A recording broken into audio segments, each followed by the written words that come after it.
La Cité européenne des scénaristes présente. Il y a une culture du storytelling où même dans ma classe, des gens qui ne veulent pas être acteurs, quand ils lisent les scènes, tous savent lire. Et j'avais l'impression d'être face à des acteurs. Tout le monde lit les scènes de tout le monde, fait des retours et c'était hyper vivant. Ça m'avait vraiment marqué. Le rêve hollywoodien et le scénario. Salut, c'est Baptiste Rambaud. Un dimanche sur 4, j'ai le plaisir de discuter avec ceux pour qui le scénario est un outil de travail. Qu'ils soient techniciens ou employés de bureau, qu'ils interviennent en pré-prod, en prod ou en post-prod, à chaque métier son rapport particulier au texte. Aux États-Unis, un projet n'existe pas s'il n'y a pas un scénario. C'est-à-dire qu'il n'y a pas de projet de long métrage. Tu as un script ou tu n'as pas de script. En télé, tu as un pilote ou tu n'as pas de projet. Quel aspirant scénariste n'a jamais fantasmé de faire carrière à Los Angeles ? Dans ce 3e numéro hors série du podcast, la parole est à ceux qui ont documenté et expérimenté eux-mêmes ce rêve hollywoodien. En effet, à l'occasion de la parution aux éditions Capricci des aventures d'un scénariste à Hollywood, traduction en français des mémoires de l'éminent et regretté scénariste américain William Goldman, doublement oscarisé pour Les Hommes du Président et Butch Cassidy et le Kid, j'ai le plaisir aujourd'hui d'en recevoir le traducteur, entouré de scénaristes français, dont 3 ont étudié à la prestigieuse University of California Los Angeles, UCLA, pour explorer ensemble les réalités du rêve hollywoodien, depuis le portrait qu'en dépeignait Goldman lui-même dans les années 50 à 90, jusqu'à, de nos jours, ce qu'en rapportent des scénaristes français en exercice. Je les laisse se présenter et vous souhaite une bonne écoute en leur compagnie. Cette émission a été enregistrée en décembre 2022.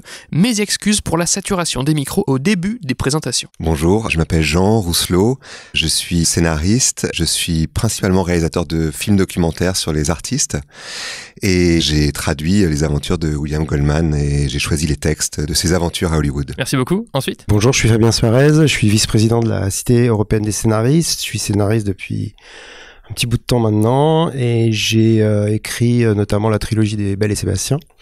Mon rapport à Hollywood, c'est que j'ai un film qui a été, comme on dit souvent, à 2 doigts de se faire avec les Américains, dont on pourra parler éventuellement. On va pouvoir parler, super. Ensuite ? Pierre Gilster, je suis scénariste d'animation et de fiction.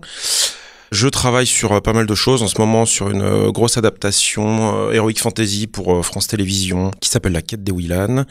Mon lien avec Hollywood, je reviens moi de 3 ans que j'ai passé là-bas en enchaînant 3 programmes de UCLA qui s'appellent le Professional Programme, mais je pense qu'on va être amené à en parler puisqu'on est 3 autour de cette table à l'avoir fait, qui a été extrêmement inspirant. Je développe des projets un peu à cheval, avec des auteurs américains, et puis voilà. Ok, ensuite ? Je m'appelle Eurydice da Silva, je suis scénariste pour la télévision et le cinéma. Et mon lien avec Hollywood, à part UCLA, c'est que j'écris depuis 2019 pour une application mobile qui s'appelle Calm, qui est une app de méditation. Donc j'écris des histoires pour endormir les gens. Et donc j'ai aussi fait Boulevard des séries, qui est un programme qui a été lancé par la Ville Albertine, le CNC, la SACD et la Writers Guild, de 3 semaines de résidence à Los Angeles, qui a eu lieu récemment, fin octobre et début novembre, dans lequel on devait développer un projet de série. Et je travaille aussi sur un projet historique avec Cook Dang Trang qui est produit par Universal. Ok, merci. Et enfin ? Je m'appelle Marine Flores-Ruimi, je suis scénariste série et cinéma et depuis peu aussi productrice. Donc j'ai lancé ma boîte sur le modèle justement showrunner, mais on en reparlera je pense. J'ai fait donc UCLA, le Professional Programme en 2019 en scénario. Depuis là-bas, j'écrivais le pilote de la série que j'ai co-créée qui s'appelle Hors Saison, qui a été diffusée en septembre dernier sur France 3. Okay. Et au retour du programme en donc fin 2019, avec mes co-auteurs, on a donc développé la série en entier, sur laquelle on a eu un peu le rôle de showrunner, et pas complètement. Et c'est cette expérience-là justement qui m'a donné envie de retourner aux États-Unis pour faire le cursus de production et de vraiment revenir avec l'envie de développer le statut de showrunner qui à mon sens, n'existe pas en France. On pense que ça existe, en fait non. Et sinon, sur les projets sur lesquels je travaille, donc avec la société de production que je développe, je fais un projet en coproduction où je suis productrice associée et je travaille sur une série pour Netflix où je suis scénariste dans une room. Voilà. Merci beaucoup pour vos présentations. Oui, c'est Baptiste, je profite de cette introduction pour préciser d'emblée quelques dénominations techniques qui seront employées pendant cet échange, afin de m'assurer de ne perdre personne en chemin. Si vous êtes déjà calé en scénario et au sujet de l'industrie audiovisuelle, n'hésitez pas à avancer un peu dans l'épisode. Pour ce qui est du scénario à proprement parler, les invités emploieront notamment les termes de spec, de pilote, de beat sheet et de V1. Un spec, c'est un scénario dit spéculatif, car le scénariste l'écrit sans producteur ni diffuseur associé, donc il spécule sur le fait que le projet trouvera preneur plus tard. C'est ce qu'on fait tous en fait quand on débute. Ensuite, on appelle pilote le premier épisode de la première saison d'une série. Puis, la beat sheet, littéralement en français feuille des temps forts, est un document de travail qui permet au scénariste de lister les temps forts structurants du scénario qu'il développe. Le modèle le plus connu étant celui de Blake Snyder, la Blake Snyder's Beat Sheet, développée dans son manuel de scénario Save the Cat. Enfin, même si ça peut paraître évident au premier abord, quand les invités parleront de V1, ils feront référence en particulier à la première version du scénario dialogué, donc qui vient après les éventuels documents préparatoires de développement de l'histoire. Ça, c'est concernant le scénario en lui-même. Concernant maintenant l'industrie, les invités feront référence à plusieurs choses. Vous entendrez notamment parler de fellowships, des concours organisés par les studios et organisations américaines, permettant là-bas à des scénaristes émergents de se faire repérer. Vous entendrez aussi parler de Serial Eyes, une formation européenne, de la Black List, un sondage américain annuel réputé chez les professionnels de l'audiovisuel, promouvant les scénarios spec les plus prometteurs, ou encore de la Bourse Beaumarchais et du FI, Fonds d'aide à l'innovation, deux aides françaises destinées aux scénaristes. Voilà, j'en ai fini avec les précisions préalables, retour à la discussion. Pourquoi rêve-t-on d'Hollywood à la base ? Parce qu'on a baigné déjà dans le cinéma, enfin en tout cas pour ma part, dans le cinéma hollywoodien, et que finalement nos références en tant que scénaristes se sont construites sur les films américains.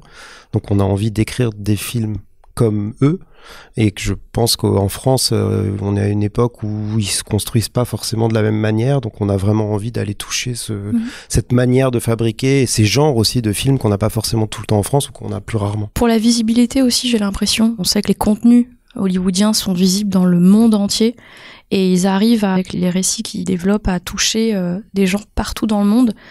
Je pense que l'enseignement UCLA nous montre comment en fait et pourquoi, et c'est assez simple en fait. Il y a aussi une logique, alors c'est avec beaucoup de nuances, mais il y a un grand respect du scénario et du scénariste, c'est-à-dire que le scénario a quand même une place centrale dans cette immense chaîne qu'est l'industrie, qu'elle soit cinématographique ou télévisuelle. Et en tant que scénariste, le fantasme, il n'est pas que ce à travers quoi on a baigné, tout ça, mais c'est aussi un fantasme professionnel, d'être dans un cadre très professionnel et d'être dans un cadre qui est beaucoup plus organisé, je pense, que le cadre un peu artisanal qu'on a en France, sur les étapes de travail, sur la hiérarchisation du travail, et du coup, qui finalement crée une plus grande aisance aussi intellectuelle, puisque l'idée de la collaboration est quand même beaucoup plus prégnante qu'en France. On y vient évidemment, puisque tout évolue, et puis notamment la télévision aujourd'hui impose de bosser en groupe. Mais là-bas, c'est vrai que c'est au cœur du dispositif quand même de travailler en groupe, l'idée des rooms. Et du coup, ça crée aussi cette envie de se confronter à ces méthodes de travail pour presque, je sais pas, déployer sa plus grande puissance intellectuelle. En fait, c'est être au service de gens intelligents, entre gens intelligents, dans un cadre intelligent, entre guillemets, quoi. Mais tout aussi brutal. Juste tout aussi brutal qu'en France. Moi, j'aurais ajouté que quand Baptiste, en utilisant le mot rêve, pour moi, il y a une vraie dimension du rêve hollywoodien. C'est-à-dire dans le sens où, pour moi, mais je pense que le cinéma, c'est vraiment pour moi dans l'adolescence et on va dire dans la dimension 20-30 ans. Et en fait, mes souvenirs, mes stars sont, j'étais entièrement tourné vers ce cinéma-là. C'est que j'ai l'impression que je connais ces gens-là, qui sont des héros pour moi. J'ai une fascination. Là, je parle purement comme spectateur, mais pour moi, il y a un rêve hollywoodien de spectateur.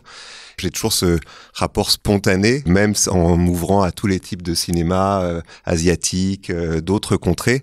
Il y a toujours un truc un peu, je sais pas, chaud, quoi, qui fait que le cinéma hollywoodien, j'ai l'impression qu'il est pas loin de moi, qui me parle. Moi, ce qui m'attirait, c'était vraiment le savoir-faire, parce que pendant longtemps, Enfin, au départ, quand j'ai commencé à lire sur le scénario, c'était des ouvrages américains. Et puis, il y avait aussi l'idée que écrire un scénario, ça peut s'apprendre. Donc, c'est pas juste de l'inspiration. Il y a du talent aussi, mais je veux dire, c'était aussi, il y a des règles et en fait, on peut les apprendre. Et moi, j'avais l'impression que je ne les connaissais pas. Donc, l'envie de partir, elle est venue de là, où j'ai fait d'ailleurs après un stage dans une société de production où j'étais juste lectrice de scénario et où je me suis rendu compte que voilà, il y avait toute une grille de lecture. Et je me suis dit, bon, il faut revenir pour étudier proprement. Il y a aussi quelque chose qui fait que le français a envie d'aller aux États-Unis, c'est que le métier est structuré syndicalement beaucoup mieux, même si je fais partie de la guilde française des scénaristes, donc je suis vraiment au cœur de ça, mais quand même le métier est beaucoup plus protégé.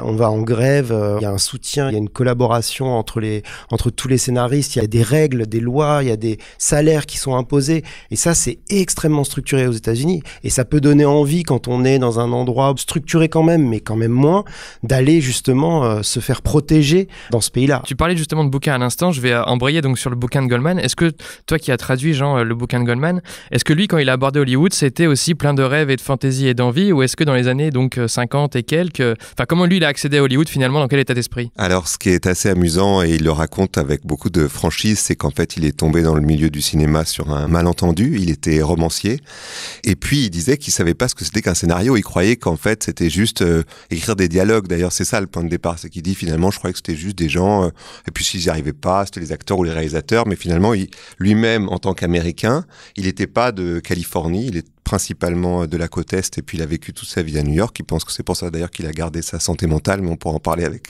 vous qui avez été vécu à Hollywood et à Los Angeles. Et effectivement, à un moment, il écrit un court roman policier, et un acteur américain, Cliff Robertson, lui dit « C'est super ton traitement, pourquoi tu m'écris pas un scénario ?» C'était Les Fleurs pour Algernon, qui s'appelait Charlie, finalement, pour lequel Cliff Robertson a eu l'Oscar. Et à ce moment-là, il va peu à peu, film après film, découvrir ce que c'est que ce métier. Mais d'ailleurs, le type, il dit traitement, mais de quoi il parle? C'était un roman. Et en fait, il sait même pas ce que c'est qu'un traitement. Donc, il va dans une librairie à New York acheter un scénario, et il trouve ça horrible, en fait, la forme du scénario. Donc, c'est le début. Donc, c'est pas quelqu'un qui, je pense pas qu'il rêvait d'Hollywood. Enfin, il dit, je pense, comme beaucoup peut-être d'entre nous, c'est être payé pour écrire des films, ça doit être quand même génial. Mais il y est arrivé sur un malentendu. C'est là où le livre de Jean est génial, c'est que il démystifie quand même beaucoup par rapport à ce que disait Pierre-Gilles tout à l'heure sur le côté à Hollywood, on est beaucoup mieux traité en tant que scénariste, etc. Quand on lit le bouquin de Jean, on se rend compte qu'en fait, il a été aussi mal traité finalement que nous, on peut l'être en France, dans des proportions qui sont quasiment équivalentes, enfin, sur des projets par contre beaucoup plus prestigieux. Après, il y a juste une nuance, et je pense que vous l'avez entendu aussi à UCLA, ils font quand même une grosse différence entre le cinéma et la série. Et c'est vrai que même là, en août dernier, mes profs de UCLA me disaient « Director is king » pour le cinéma, mais en télé, screenwriter is king. Donc les années William Goldman, tout ça, c'est peut-être aussi assez ancien par rapport à l'industrie de maintenant de la télé, où je pense qu'il y a eu des choses qui ont quand même un peu changé. Voilà. Et en l'occurrence, Goldman, effectivement, n'a qu'une expérience de cinéma. Il parle pas de la télévision. Et c'est vrai qu'on parle d'une époque aussi des moguls, c'est-à-dire vraiment de ces patrons de studio tout puissants qui s'improvisaient, scénaristes, directeurs de casting, enfin, et où c'est vrai qu'à cet endroit, le scénariste était pour le coup vraiment un tâcheron. Oui. Il fallait, parce qu'on ne savait pas le faire, mettre des mots sur une page et avoir ce document. Et c'est vrai qu'il y a des très très grands scénaristes de l'époque qui pour la plupart venaient du roman. Parce qu'effectivement, je pense que l'éducation était moins structurée aussi à cet endroit-là. Et on parlait d'industrie, mais c'est vrai qu'aujourd'hui, la télé a tellement rebattu les cartes et il y a des circulations beaucoup plus grandes qu'aujourd'hui, c'est vrai que même s'il y a des spécialisations, on distingue un peu moins les scénaristes de cinéma, de télévision, puisqu'on se rend compte que des projets de films aujourd'hui deviennent des séries sont un peu ramassées en projets de films. Mais ce qui est vachement intéressant, je trouve, chez William Goldman, c'est cette distance permanente tout au long de sa carrière. Moi, je considère que c'est un des plus grands scénaristes tout court. Hein. J'ai un amour pour Princess Bride, dont on reparlera. Mais surtout, c'est quelqu'un qui, effectivement, tout au long de sa carrière, qui a un mantra qui est encore aujourd'hui répété à Hollywood, c'est « personne ne sait rien ». Et qu'en fait, quand tout le monde pense avoir les théoriciens du scénario, les gens du marketing, les patrons de studio, il y a cette espèce de maxime qui revient sans arrêt qu'en fait, personne ne sait rien, puisqu'on est dans une industrie de prototypes, Et voilà. Juste pour finir sur le rêve, avant d'arriver sur le concret, est-ce que les Américains aussi rêvent d'Hollywood ou est-ce que c'est vraiment du fait qu'on soit loin, nous, un rêve français qui fait qu'on fantasme ce que c'est? J'étais quasiment, surtout à cause du Covid, le seul Français, moi, sur place, puisque j'avais pu rester. Et c'était que des Américains que je fréquentais, qui étaient dans mes cours. Et la plupart même étaient des Américains finalement assez jeunes, qui étaient venus à Los Angeles pour le programme. C'est-à-dire que soit continuaient à distance un autre job, soit avaient décidé en gros de faire le grand saut comme beaucoup. Et donc c'est vrai qu'il y a encore un pouvoir d'attraction assez phénoménal de la Californie, de Los Angeles, avec beaucoup de haine-amour pour cette ville, qui est une ville très étrange. Personnellement, j'ai ressenti ce pouvoir d'attraction encore très très présent, quoi. Oui, surtout pour les scénaristes, vraiment, aller à Los Angeles, c'est quelque chose qui revient assez souvent, même si maintenant, depuis la pandémie, enfin, il y a des rooms qui se font à distance, mais quand même, il faut être à Los Angeles si on veut devenir scénariste. Mais de façon même encore plus large, c'est une ville où il y a très peu de gens qui sont en réalité de Los Angeles. Que ce soit les acteurs, tout le monde est un peu aspiring, réalisateur, comédien, scénariste. C'est une ville qui, du coup, soit ça a son âme, soit ça n'a pas d'âme. C'est un peu une différence de point de vue, mais personne ne vient de LA, en fait, presque. Et oui, il y a une attirance de la côte Est vers la côte Ouest pour travailler, quoi. Pour entrer maintenant dans le concret, on va commencer avec l'époque donc de Goldman. Jean, si tu veux bien. Comment Goldman décrit-il la place du scénariste dans l'industrie dans les années donc où il a travaillé, donc de 50 à 90? Ce qui m'avait fasciné au départ, c'est que en fait, je connaissais les films de Goldman et je m'étais dit waouh. Et ce que j'ai beaucoup aimé dans la façon dont il le raconte, page après page, dans ces 2 livres dont j'ai fait un seul, mais c'est le fait que je le trouve très lucide. C'est-à-dire que il parle aussi bien de scénarios qui sont des scénarios originaux, soit tirés de ses romans, soit qu'il fait directement, comme Butch Cassidy, des scénarios originaux, soit des adaptations, dans le cas des Hommes du Président, Les Pleins Pouvoirs. Donc il y a des cas très différents. Mais parfois, il a beau donner tout ce qu'il a, il y a tout un chapitre où il dit, finalement, en période de crise, le scénariste n'a aucun pouvoir. Il parle notamment de L'étoffe des héros, le film sur lequel il a beaucoup travaillé, sur lequel finalement il en est parti parce que c'était plus possible. Donc il se disait, il y a des moments, dans ma vie, j'ai eu un film greenlighté, enfin avec le feu vert du studio pour $20 millions, ce qui à l'époque était énormément d'argent. Et tout d'un coup, on va tout changer au scénario parce que la star... Ce qui est assez fascinant, c'est que moi, j'ai l'impression qu'en plus, pas mal de ces scénarios sont quand même assez proches de ce qui a été finalement tourné. Donc, en fait, il y a quand même eu... Son travail n'a pas toujours été massacré, mais parfois, il dit, finalement, on n'est pas toujours considéré, alors que je m'attendais, en tout cas avant de le lire, à me dire qu'aux États-Unis, le scénariste, on s'en occupe bien mieux qu'ici. Et c'était pas évident. Ceci dit, le fait que les aventures de Goldman n'aient jamais été traduites en France, qu'elles soient traduites en Espagne, elles soient traduites dans plein de pays, pour moi, ça participe aussi du fait que les gens se disent mais le scénariste, c'est vraiment si important que ça. Mais c'est un bouquin vraiment que tous les scénaristes français devraient lire pour aussi une raison, c'est qu'il n'y a pas d'amertume dans le livre. Il a vécu des expériences atroces, mais vraiment atroces.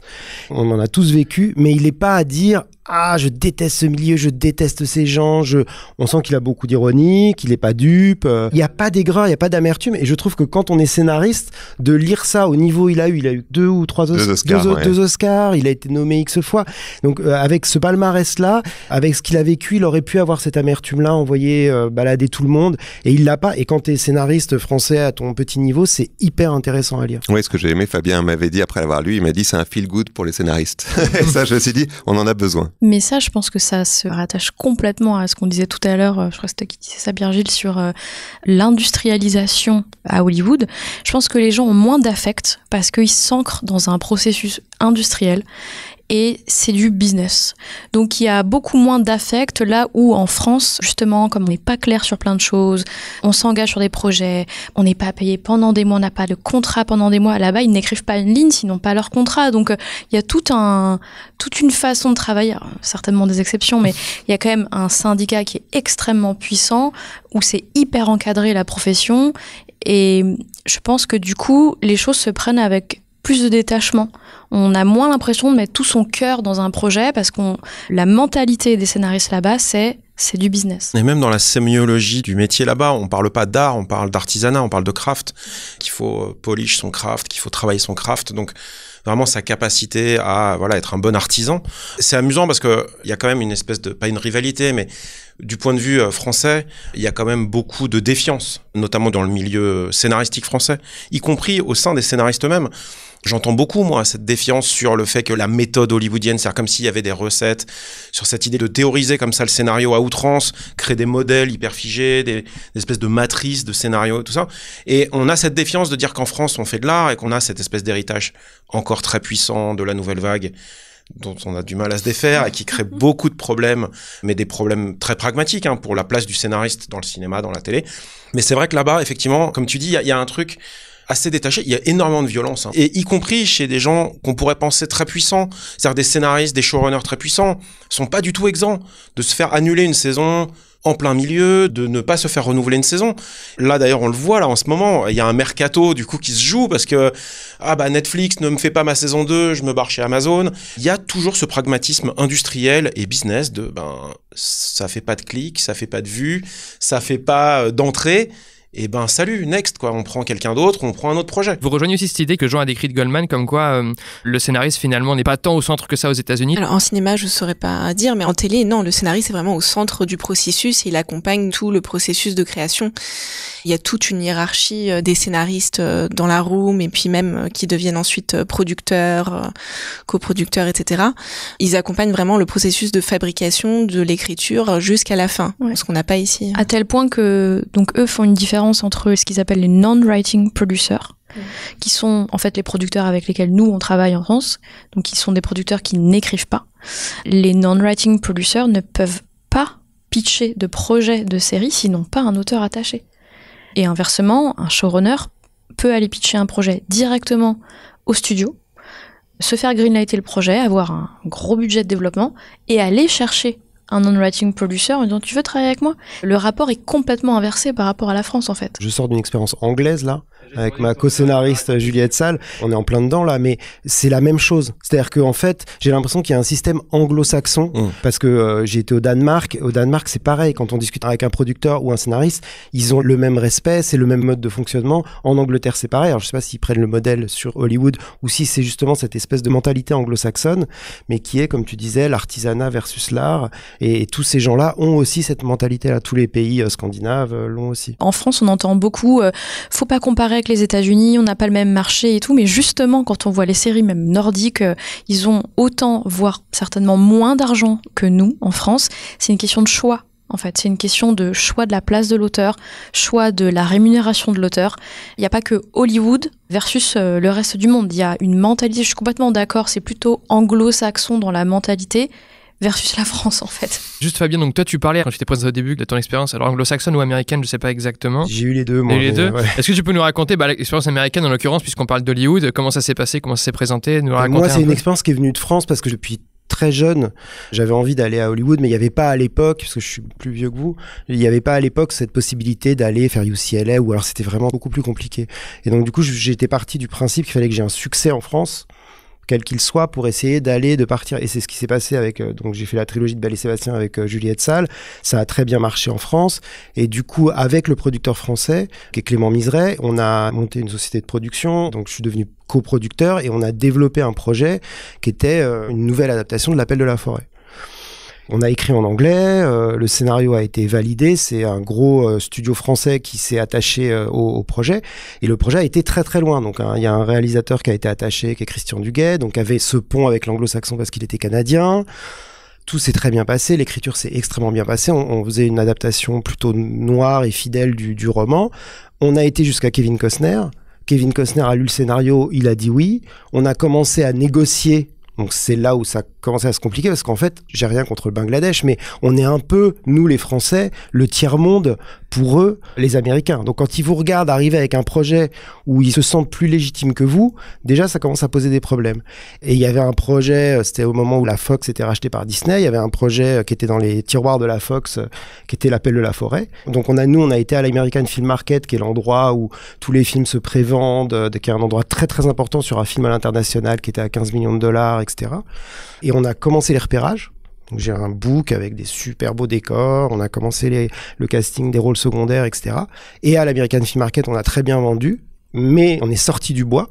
Et sortant du bois, Disney a paniqué, ils ont ressorti le projet de la Fox, et ils ont annoncé le projet avec un soutien en plus de la région Californie et Harrison Ford attaché, et les Français ont fait, on arrête. parce que le contrat était en négociation avec Kevin Costner et que eux, on a toujours l'impression qu'ils vont plus vite, et c'est vrai. Ils vont plus vite, ils sont plus forts. Tu dirais qu'ils l'ont fait spécifiquement en réaction à ce projet qui se montait ? Ça serait super prétentieux, et évidemment, je dirais pas ça. Mais je pense que quand à l'American Film Market, tu vois que tu as un film, nous, on l'a vécu, je viens de le vivre là, sur un autre projet qu'on fait, mais qui est un projet franco-français, qui est une nouvelle adaptation des Trois Mousquetaires. Il y a eu un projet concurrent dont on entend parler en ce moment, qui est sorti. Il y a eu une course qui s'est faite, mais on pouvait faire la course.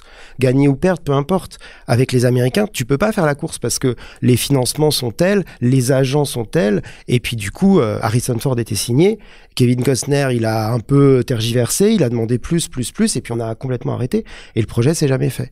Est-ce que c'est à cause de l'autre projet ? Je pense que quand même, ils ont dû... L'American Film Market, c'est pas rien pour eux. Donc je pense qu'en entendant ça, ils ont dû un peu accélérer. Et le film s'est fait, et le film est sorti. Et le nôtre se fera peut-être un jour, mais plus tard. Les 3 étudiants, vous, par rapport à vos expériences respectives, est-ce que vous pouvez nous raconter les premiers jours à UCLA, vos premières impressions quand vous êtes arrivés ? Le campus était très grand. J'allais dire. J'avais l'habitude des facs plus petites. J'étais la seule française aussi dans mon groupe. La plupart, comme tu dis, c'était des Américains qui n'étaient pas forcément de Los Angeles, mais qui venaient un peu de partout. Quelle taille de groupe On était 30. Il y avait des masterclass et il y avait des séances en atelier 2 par semaine où on était 8. Et très vite, il y a eu du travail collaboratif. Moi, c'est ça, je pense, qui m'a marqué parce que chacun devait développer un projet de long métrage. Moi, je fais celui de cinéma. Il n'y avait pas encore celui de télévision. Il s'est mis en place dans l'année. Donc chacun avait un projet de long métrage. On devait en écrire 2 dans l'année, ce qui déjà me semblait être impossible. Je me suis dit, on va essayer quand même. C'était la rapidité, moi, qui m'a surprise. Il fallait se lancer, quoi. Et toutes les semaines, on devait écrire 10 pages qu'on lisait en commun. Et donc, il y avait un travail de retour tout de suite sur le travail des autres. Donc, presque comme, plus tard, une writer's room, en fait. Mais déjà au stade du long métrage, on faisait ça et c'était très régulier. Et je pense que moi, c'est ça qui m'a marqué, comment l'écriture pouvait être collaborative tout de suite, quoi. J'ai exactement la même expérience qu'Eurydice. Donc, j'étais aussi en cinéma. Je devais écrire donc 2 continuités dialoguées en 9 mois et la deuxième en 8 semaines. Je me disais mais je n'y arriverai jamais. Et en fait si. Alors je trouve qu'ils ont un respect de la V1 énorme, contrairement à la France où c'est pas grave en fait. Bien sûr c'est une V1, bien sûr c'est perfectible, bien sûr qu'il y a des choses à réécrire, mais les 8 semaines pour sortir une V1 c'est assez standard là-bas et en fait ça se fait. Ça se fait avec une méthode très particulière, on en reparlera, mais une façon d'écrire très différente aussi d'ici, mais ça se fait. Et ce qui m'a marqué, c'est aussi, ça je sais pas à vous, mais il y a une culture du storytelling où même dans ma classe, des gens qui ne veulent pas être acteurs, quand ils lisent les scènes, tous savent lire, tous savent... J'avais l'impression d'être face à des acteurs. Tout le monde lit les scènes de tout le monde, fait des retours, et c'était hyper vivant... Ça m'avait vraiment marqué. Une aisance à l'oral, ouais. Et ça, c'est la scolarité. Hein. C'est-à-dire que tout petit, on leur apprend à s'exprimer en public. Il y a des cours de débat, entre guillemets. Donc, ils sont très, très forts pour ça. Je vais rebondir sur cette notion de la V1.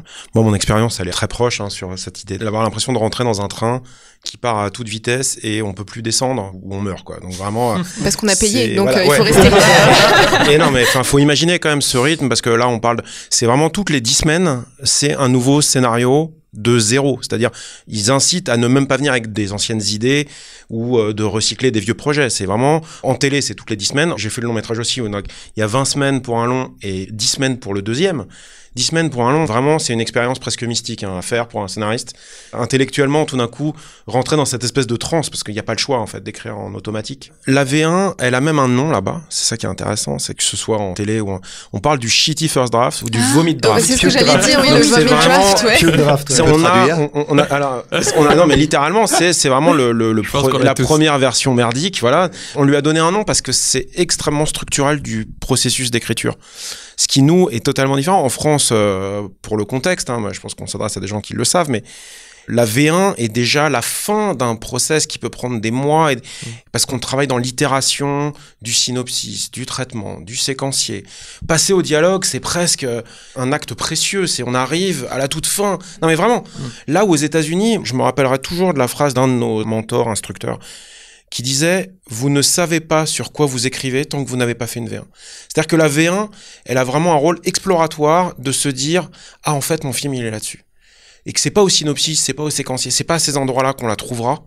C'est vraiment en sortant un premier bloc scénarisé, dialogué, qu'on peut se dire « Ah, ça, c'est le brouillon ».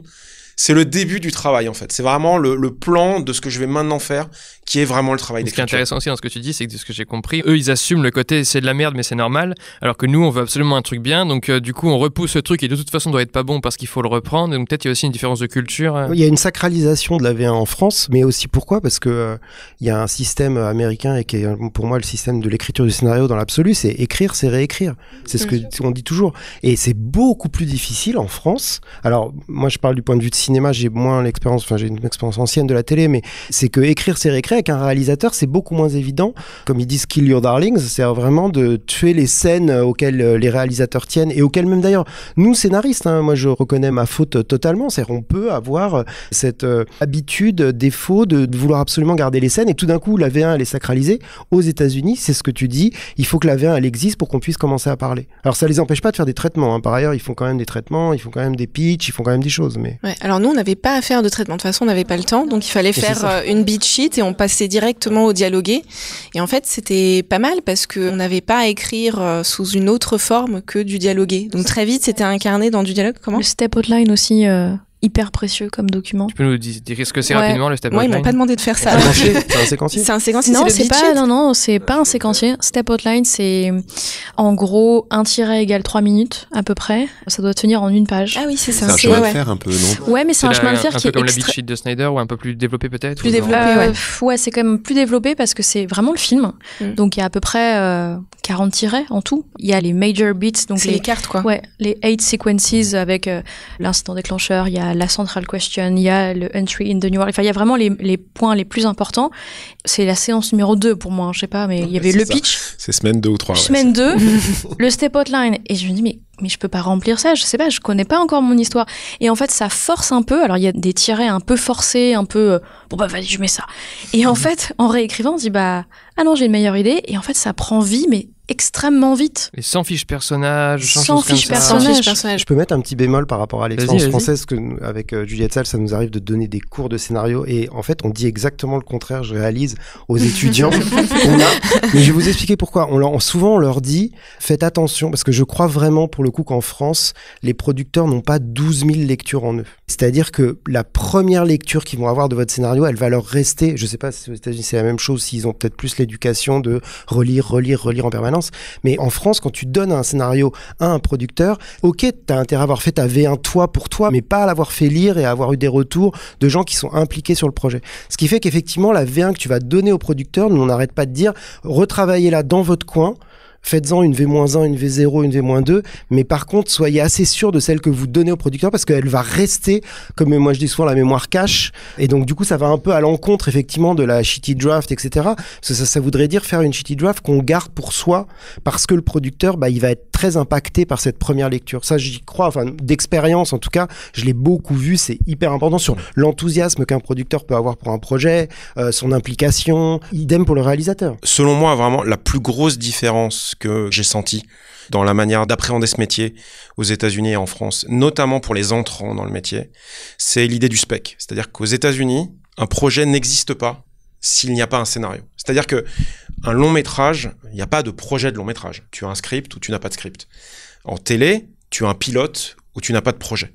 Et UCLA est du coup très structurellement fondé sur ce principe-là, puisqu'on ne fait qu'écrire des pilotes et des scénarios. Alors évidemment, l'idée, c'est pas ces premières versions-là qu'on va montrer, qu'on va faire lire. Il faut les réécrire et tout ça. Mais le préalable, il est de se dire, ça sert à rien d'avoir 5 pages, 6 pages, une Bible, une pré-Bible, même une Bible de 20 ou 30 pages. Personne ne la lira aux États-Unis, puisqu'aux États-Unis, le marché est structuré pour lire les pilotes. Et c'est même plus que ça. Le marché est structuré avec un écosystème de concours, de fellowship, où le scénario écrit, qu'il soit un pilote de série ou de long métrage, sert de carte de visite à un jeune auteur. Et c'est uniquement fondé là-dessus qu'un auteur se fait ou non remarquer. Alors, on peut nuancer s'il a un manager, s'il a un agent, peu importe. Mais de toute façon, il est obligatoire pour un scénariste, débutant, voire même confirmé, d'avoir sans arrêt des nouveaux pilotes ou des nouveaux scénarios écrits pour ne serait-ce que trouver du travail, en fait. Pour être engagé. C'est même pas pour les vendre, c'est pour ensuite avoir du matos à donner à son agent ou son manager pour avoir des auditions, des interviews auprès de showrunners qui vont peut-être vous prendre dans leur room. En France, aucun producteur, je m'avance, j'y vais, ne lira un scénario terminé sur la base de ah bah bonjour, on ne se connaît pas, voilà 100 pages. Ça n'existe pas. Le producteur français veut être impliqué dans le processus d'écriture, je pense qu'il y a un rapport au contrôle et certainement un rapport de pouvoir dans l'écriture. Et surtout, et j'en parlais avec Fabien, donc je me permets de te citer, qui me disait, ne développe pas un projet de long métrage en France si tu n'as pas de réalisateur attaché. C'est-à-dire que c'est même vain d'écrire seul un scénario, puisque de toute façon, soit il sera entièrement repris, soit ça va même pouvoir freiner ou effrayer un réalisateur ou un producteur potentiel dans la place qu'il aurait à l'endroit de cette œuvre déjà, entre guillemets, achevée, quoi. Mais ça existe. On peut développer des scénarios sans réalisateur attaché. Ce que je voulais dire par là, c'est que ça donne une couleur au projet beaucoup plus claire pour le producteur. T'as des producteurs qui aiment au contraire développer sans réalisateur, mais c'est pas du tout après la même logique de production. Ça ne fait pas du tout les mêmes films, ça ne va pas du tout au même endroit, c'est pas du tout les mêmes enjeux. Et c'est vrai que y a une confiance qui est faite au réalisateur, qui fait que si un réalisateur amène un projet avec toi, bah, tout de suite c'est vu. Moi je l'ai vécu, on s'éloigne un peu d'Hollywood, mais je l'ai vécu en France où on a fait lire une pièce dont on avait acheté les droits à un producteur qui nous a dit je ne comprends rien à cette pièce. On lui a dit, ok, t'inquiète pas, nous on est sûr de notre coup, on a été chercher un réalisateur, on a développé un traitement avec lui, on est revenu voir le producteur avec le même projet, mais c'était pas la pièce, c'était vraiment le traitement de 20 pages, et la couleur du réalisateur et ce qu'on y avait du coup mis avec lui dans le traitement a fait basculer, et le film a fini par se faire. Et par rapport aux scénaristes de télé, donc en général, il faut avoir un spec d'un projet original et d'une série qui existe déjà, donc un type d'épisode d'une série existante. C'est ça, on distingue spec épisode et spec pilote. Et spec pilote, exactement. Et après, je pense que ça dépend aussi où on en est dans notre carrière de scénariste, mais la place du pitch est aussi extrêmement importante, surtout si on est déjà un scénariste établi. Enfin, il peut y avoir des pitchs qui durent 40 minutes, et suite à ça, ils lisent un scénario.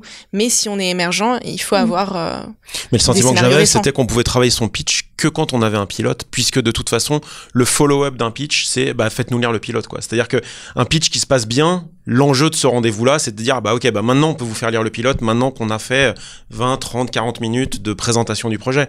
Mais là où en France, c'est presque ça pourrait s'arrêter là. Et on pourrait se dire, sur la base d'un pitch, on peut vendre un projet. J'ai l'impression que c'est rarissime, sauf à être, oui, Vince Gilligan ou tout ça, évidemment, mais bon. Voilà. Ouais, j'apporte une petite nuance là-dessus parce que, enfin, en tout cas, de ce que j'ai entendu très récemment de cet été, maintenant, sur Pitch, ils financent des pilotes.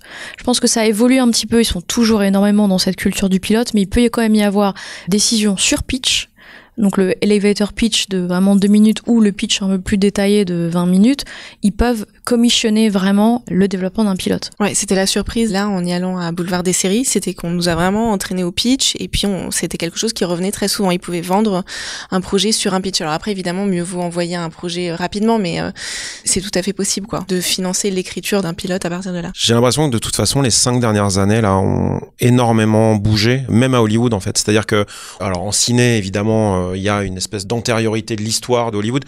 En télé il y a un âge d'or quand même autour des années 80, 90, 2000 de la série de network, donc les grandes chaînes CBS, NBC, enfin qui créent les séries qu'on regardait adolescents, enfin même ou plus récemment les Grey's Anatomy, donc des séries longues de 24 épisodes. Mais c'est vrai que l'arrivée des streamers a vraiment bousculé pas seulement le marché mais aussi la structure même des séries. C'est-à-dire qu'aujourd'hui, on voit des séries plus courtes, on voit des saisons de 8-10 épisodes, donc des rooms plus petites. Et je lisais un article, je crois qu'il y a 1 an à peu près, qui parlait même d'une crise à Hollywood du showrunning, puisqu'en fait, dans la manière de former les gens, l'idée est qu'un showrunner a aussi un rôle de formateur. Et ce compagnonnage, il est vraiment au cœur du métier, c'est même pas au cœur de l'enseignement. C'est que dans le métier de scénariste à Hollywood, on se forme. Et que c'est après avoir fait X saisons en tant que staff writer qu'on peut monter d'un cran et ainsi de suite, jusqu'à devenir showrunner. Mais aujourd'hui, même à Hollywood, j'ai l'impression que ce modèle est en crise, puisque petite saison, petite room, on revient à un modèle un peu français d'écrire avant le tournage, alors que dans des séries qui font 24 épisodes, le tournage est en même temps que l'écriture. Donc, un scénariste qui écrit un épisode en room peut assister au tournage de son propre épisode et du coup, accompagné par le showrunner, voir ce qu'il a écrit s'incarner, voir comment il est monté, voir. Et ça, c'est partie prenante du processus d'apprentissage. C'est un enseignement. De ce que c'est que d'être un showrunner. Quand on écrit, que c'est tourné 8 mois après et qu'on peut même pas aller sur le tournage, c'est évident qu'on peut pas être formé à ce métier-là.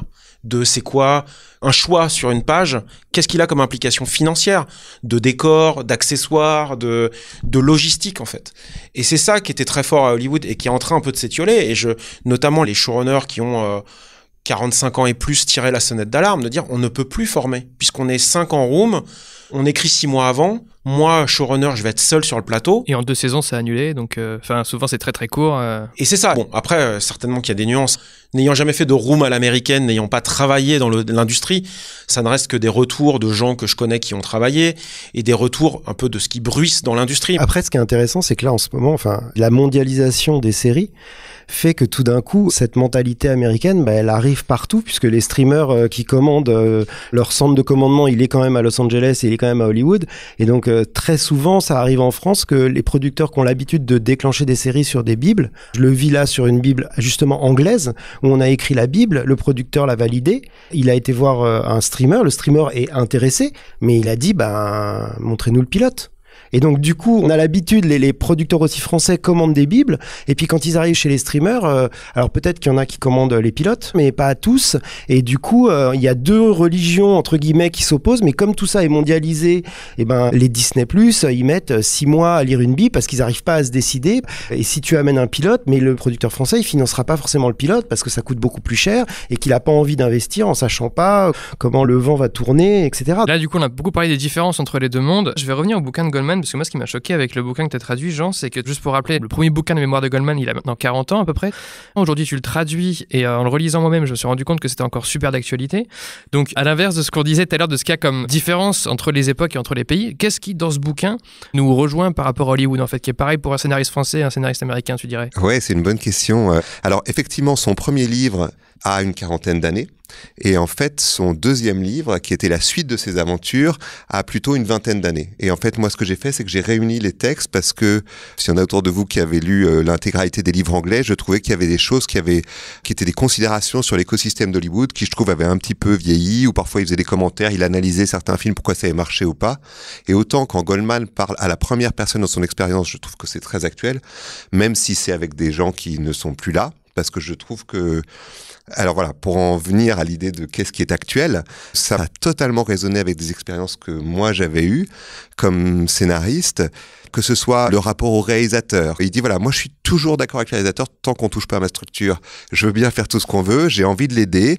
Et puis après il dit voilà, on est en train de se renifler. Est-ce qu'il n'était pas là pendant que j'étais 6 mois tout seul? Lui, le réalisateur est en train de se dire bon, est-ce que je peux lui faire changer ci et changer ça?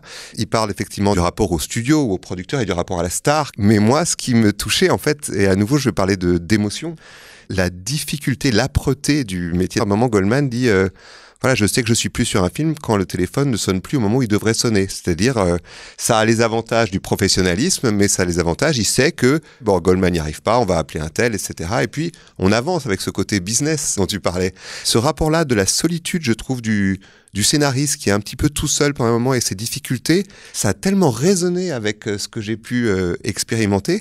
Et ça, je me suis dit, ça n'a pas vieilli du tout. Il peut me parler, ça peut être Robert Redford qui est en face de lui et pas tel producteur français. En fait, ça revient au même. Dans ce livre, chaque chapitre est un film et l'occasion de parler d'une des difficultés du métier. C'est ça que j'aime beaucoup par rapport à tous les livres qui existent sur le scénario. J'en ai lu une palanquée et celui-là est celui que j'ai vraiment préféré parce que je trouve que c'est pas théoricien. En plus, c'est raconté par un gars qui a quand même un sacré CV. Il profite de telle expérience pour me dire je vais vous parler du rapport avec la star. Je vais vous parler de la difficulté d'adapter des faits réels. Je vais vous parler de la difficulté de faire un western quand on veut pas faire un film d'action. Enfin bref, pour résumer, les personnages autour de lui ont changé. Mais l'expérience me semble très actuelle. La description du métier est exactement la même. C'est-à-dire que le surinvestissement émotionnel qu'on a quand on écrit un scénario, l'épuisement qu'on a à faire X versions et à se demander à chaque version est-ce qu'il faut lâcher, est-ce qu'il faut pas lâcher, mais si je lâche, quelqu'un d'autre va arriver à ma place et je serai oublié à jamais et je serai... Ce métier a finalement pas changé dans sa fonction et dans la manière dont il s'inscrit au milieu des autres techniciens. Ouais, je trouve qu'il raconte une solitude qui est très prégnante, je trouve, quand on écrit du cinéma. Il y a un peu cette idée que le cinéma, ça doit être une œuvre qui est la vision d'une vision un peu plus singulière ou plus individuelle du monde. Là où c'est vrai que la dimension collective de la télé, surtout aux États-Unis, où un scénariste télé est même salarié, c'est-à-dire qu'on va au bureau, on va retrouver ses copains tous les jours. De 9h à 17h, on est dans une room avec des gens. Il y a des moments d'écriture, évidemment, sanctuarisés. Ils sont payés à la semaine. Payés, voilà, t'es payé pour venir au bureau. Donc c'est difficile de parler de solitude quand on est dans un cadre comme celui-là. Là où le cinéma, évidemment, on est encore dans... Je crois que ça a peu bougé aussi à Hollywood, cette idée de le scénariste ciné proche du romancier, de cette vie monastique, ce temps. Et d'ailleurs, beaucoup de scénaristes de longs métrages ne sont pas à Los Angeles. C'est là aussi qu'on distingue, c'est-à-dire que c'est très attractif pour beaucoup de gens. La télé s'y passe, enfin pré-Covid, parce que ça aussi ça a changé. Physiquement, faut être là. C'est là qu'on travaille.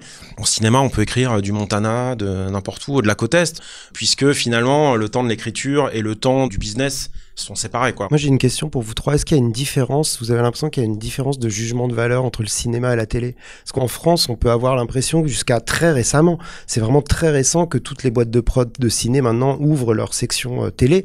Mais avant, il y avait un peu une différence de jugement de valeur entre le cinéma et la télé. Est-ce que c'est le cas aussi aux États-Unis? Je dirais que non.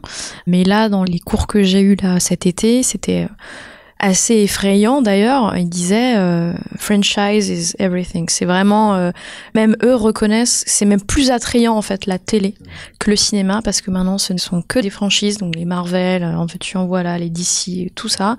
J'ai eu cours avec le producteur de The Revenant et de Spotlight. Il disait en 6 ans, donc pré-Netflix, en 6 ans, il dit aujourd'hui je ne pourrais pas faire The Revenant parce que c'est pas vraiment une IP, c'est pas un Marvel, et pourtant c'est un film, voilà, on est tous d'accord pour dire que c'est même performance d'acteur.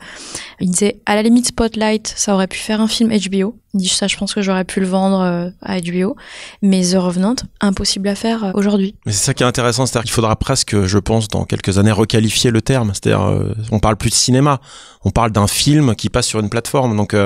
certes, la forme, oui, c'est écrit 1h30, 2h, donc c'est pas une série, puisque c'est une œuvre. Mais est-ce que ce qui détermine si c'est du cinéma ou de la télé, c'est là où c'est diffusé, ou est-ce que c'est sa forme et sa durée? Parce que dans ces cas-là, aujourd'hui, même les Scorsese et tout ça, leurs films de cinéma, ils passent 2 semaines au cinéma. Ils font une ouverture à New York, à Los Angeles, dans quelques cinés, et 2 semaines après, ils sont sur Netflix, ou ils sont sur HBO, ou ils sont sur... Quand je suis arrivé, même en 2019 à UCLA, ils nous expliquaient qu'aujourd'hui, avec la saturation du marché de la télé, pour des scénaristes entrants, il était presque plus facile d'écrire du long métrage, puisqu'il y a un écosystème de concours qui est beaucoup plus grand là-bas, la Blacklist, voilà, qui sont vraiment des détecteurs de talent, qui ont été installés depuis des années pour justement faire émerger des gens qui ne sont pas du tout du sérail, voire qui ont, pour certains, même pas fait de grandes facs américaines de cinéma. Et qui sont prescripteurs aussi. C'est-à-dire que là-bas, ces concours sont regardés par les producteurs, on regarde ce qui sort de ces textes. Ah oui, non, mais la Blacklist, tu fais top 10 de la Blacklist, on peut imaginer que ta carrière est lancée. Sauf que même ça, en 3-4 ans, ça a changé. C'est entre guillemets moins technique que d'écrire de la télé où il faut avoir des qualités humaines pour pouvoir interagir avec les gens, des qualités managériales si tu veux à terme devenir story editor, enfin monter dans les échelons et tout ça. Là où c'est vrai qu'on reste dans cette approche du scénario de long métrage presque à l'ancienne, c'est-à-dire que c'est soi face à la page et point barre, et c'est ce qu'on a à dire, ça se suffit. On peut être quelqu'un qui a beaucoup de mal à discuter ou à s'exprimer en public, on peut être un très bon scénariste de cinéma. La télé aux États-Unis, elle est vraiment perçue comme... C'est pas juste les qualités sur la page, et ça aussi UCLA nous l'a montré, c'est la capacité à donner des notes, détecter des problèmes, trouver des solutions. Et là, on est presque plus dans de la dynamique de travail en équipe, quoi, de team building, de est-ce que je suis capable de donner des retours positifs. Et en même temps, il y a des séries qui vont plus vers le modèle mini-room, avec des créateurs comme Mike White, qui a écrit The White Lotus, qui a tout écrit lui-même, quoi, en partant d'une commande de HBO. Mais en tout cas, les frontières sont vraiment poreuses de toute façon, puisque les scénaristes de cinéma écrivent pour la télé et inversement. Et en fait, pour eux, c'est du storytelling, quoi. Finalement, peu importe. Mais l'anecdote de White Lotus, elle est assez drôle d'ailleurs. C'est il y avait un trou dans leur slot HBO, et ça montre bien aussi la différence de rapport entre les diffuseurs et les auteurs. C'est HBO qui a appelé Mike White directement. Trouve-nous un truc là. Il nous faut une série. On ne fait pas chier. Vas-y. Mais il avait 3 mois ou 6 mois pour écrire, je crois. C'est marrant parce que moi j'ai pas entendu cette rumeur là. C'est marrant. On l'a rencontré justement à Boulevard des séries. Il nous racontait. Et c'était parti HBO ne pouvait rien diffuser. À cause du Covid, il fallait que ce soit une équipe réduite. Fallait que ça se fasse vite. Et il avait rien du tout. Il a dit, quoi, dans un hôtel? Ils ont dit, d'accord, j'ai toujours voulu écrire un truc sur une lune de miel. Voilà. Et en fait, c'est parti d'une commande. Il a pu faire une proposition. Il a écrit tout très vite. Et puis, il a réalisé aussi. Ce qui me semble impossible en France d'avoir un coup de fil de France Télé ou Canal, ouais, tu peux nous trouver, c'est impossible. Et encore une fois, ça a une énorme valeur artistique, parce que effectivement, c'est la vision d'un auteur. D'ailleurs, les Anglais en télé bossent beaucoup comme ça. Il y a des rooms, mais il y a quand même pour beaucoup des séries écrites par un seul ou une seule scénariste en Angleterre. C'est historiquement, je pense que ça vient aussi peut-être du feuilleton radiophonique, de leur structure à eux, mais c'est pas rare. Tu vois, Steven Moffat, il bosse à 2 max, quoi. Voilà. Et par contre, la limite de tout ça, je ramène ça un peu à la manière dont cette industrie peut perdurer et dont on peut former les gens. C'est super d'aller chercher des grandes stars pour faire des mini-œuvres comme ça. Queen's Gambit, c'est formidable. Je veux dire, moi j'adore. Mais plus ça se multiplie, moins il y a d'endroits pour former les gens.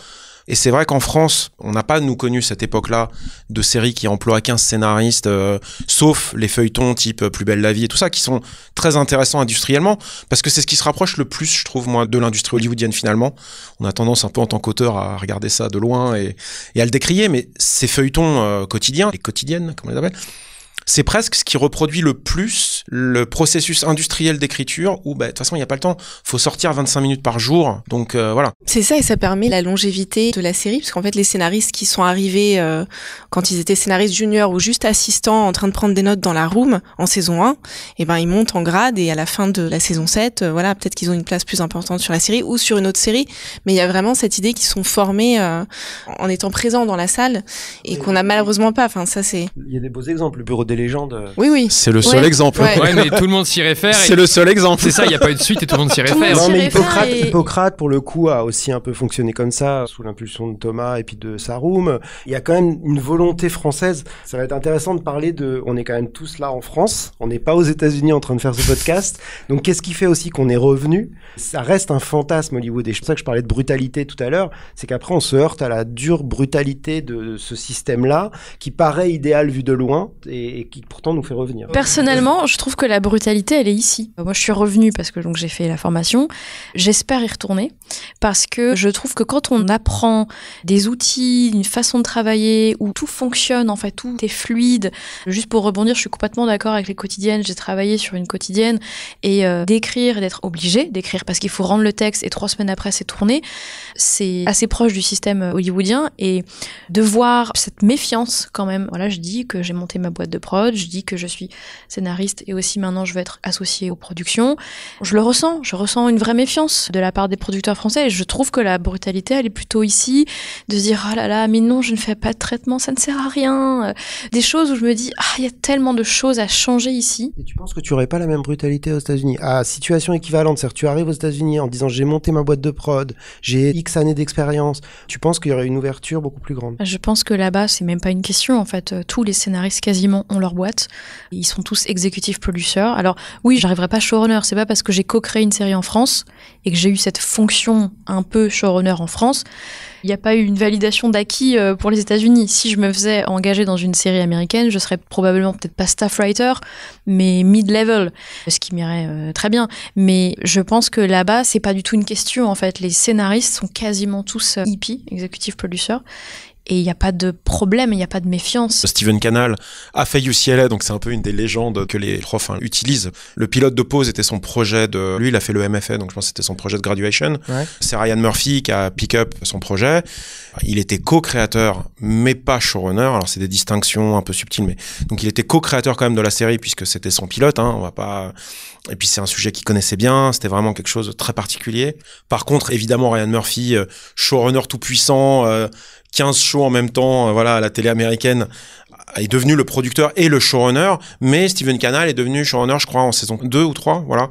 Après, c'est logique, il avait, 27, 28 ans, tu sors de l'école, c'est même ne pas rendre service, et je pense que ça, c'est un biais, alors je vais pas trop casser du sucre sur le dos de la France, mais on voit en France des formations showrunner, presque pour moi, il y a quelque chose d'incongru même dans le label, on ne forme pas à l'école à être showrunner, puisque par définition, être showrunner, c'est pouvoir être, après une expérience de 10 ou 15 ans de télé peut-être, c'est quelqu'un qui doit être un manager ou une manageuse et qui doit avoir une certaine aisance dans cet exercice-là, à diriger 10, 15 personnes. Donc, être showrunner tout de suite, je pense que c'est même tirer une balle dans le pied.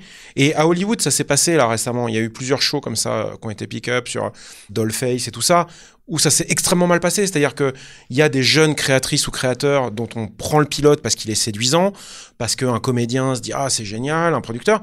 On les catapulte à la tête de ces séries-là, et c'est des gens qui ne savent pas diriger 10 ou 15 personnes. Enfin, showrunner, c'est quand même un métier où il faut être réalisateur, monteur, producteur.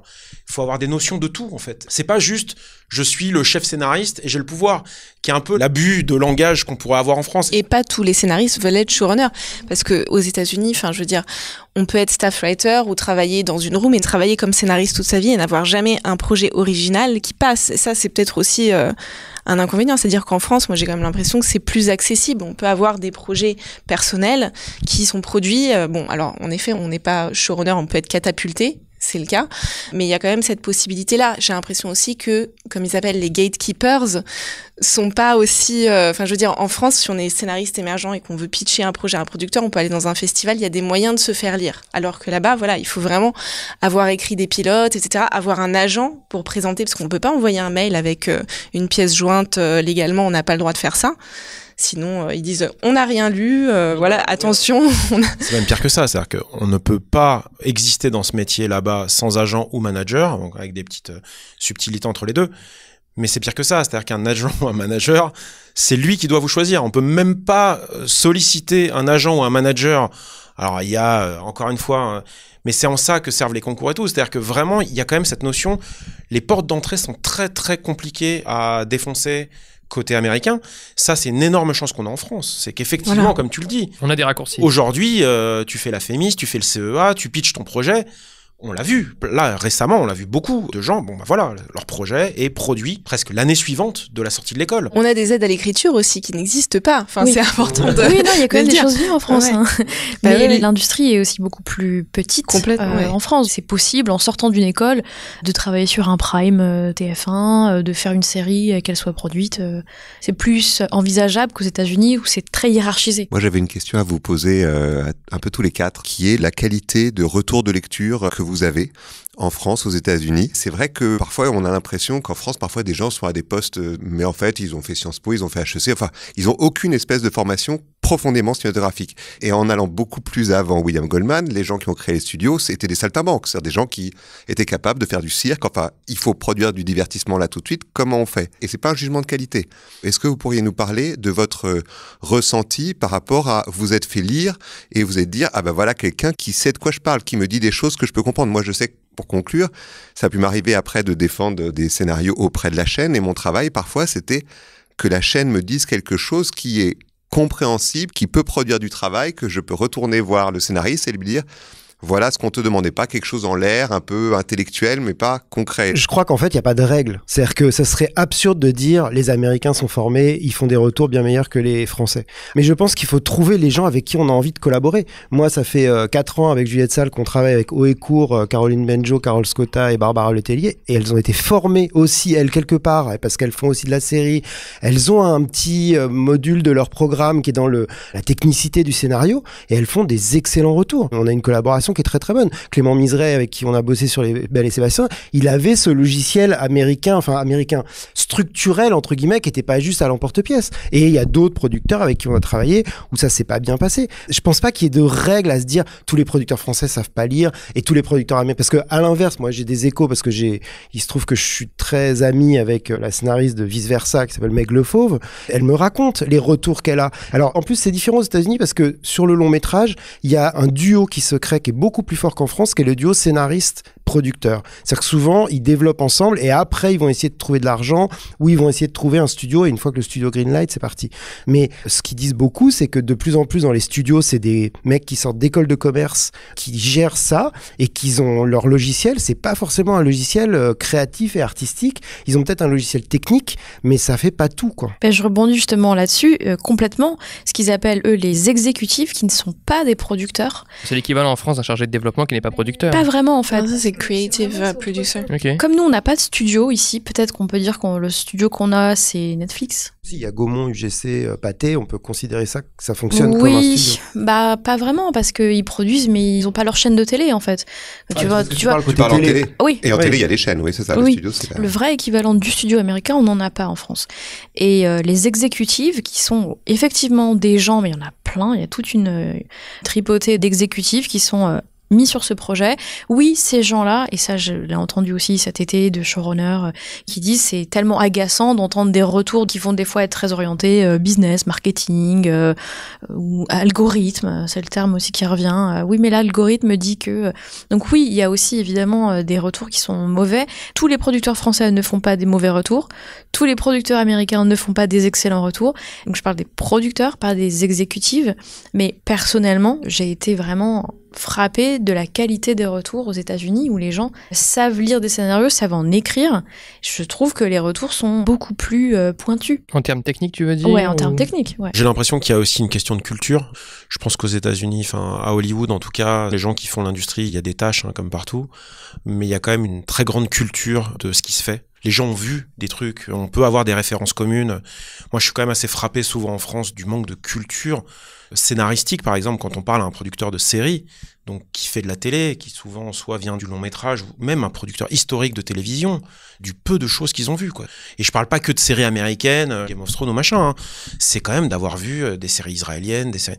Enfin, je veux dire, aujourd'hui, vu la contraction du marché, en tout cas la contraction des écrans de diffusion, qu'aujourd'hui sur des plateformes comme Netflix, on peut voir des séries du monde entier.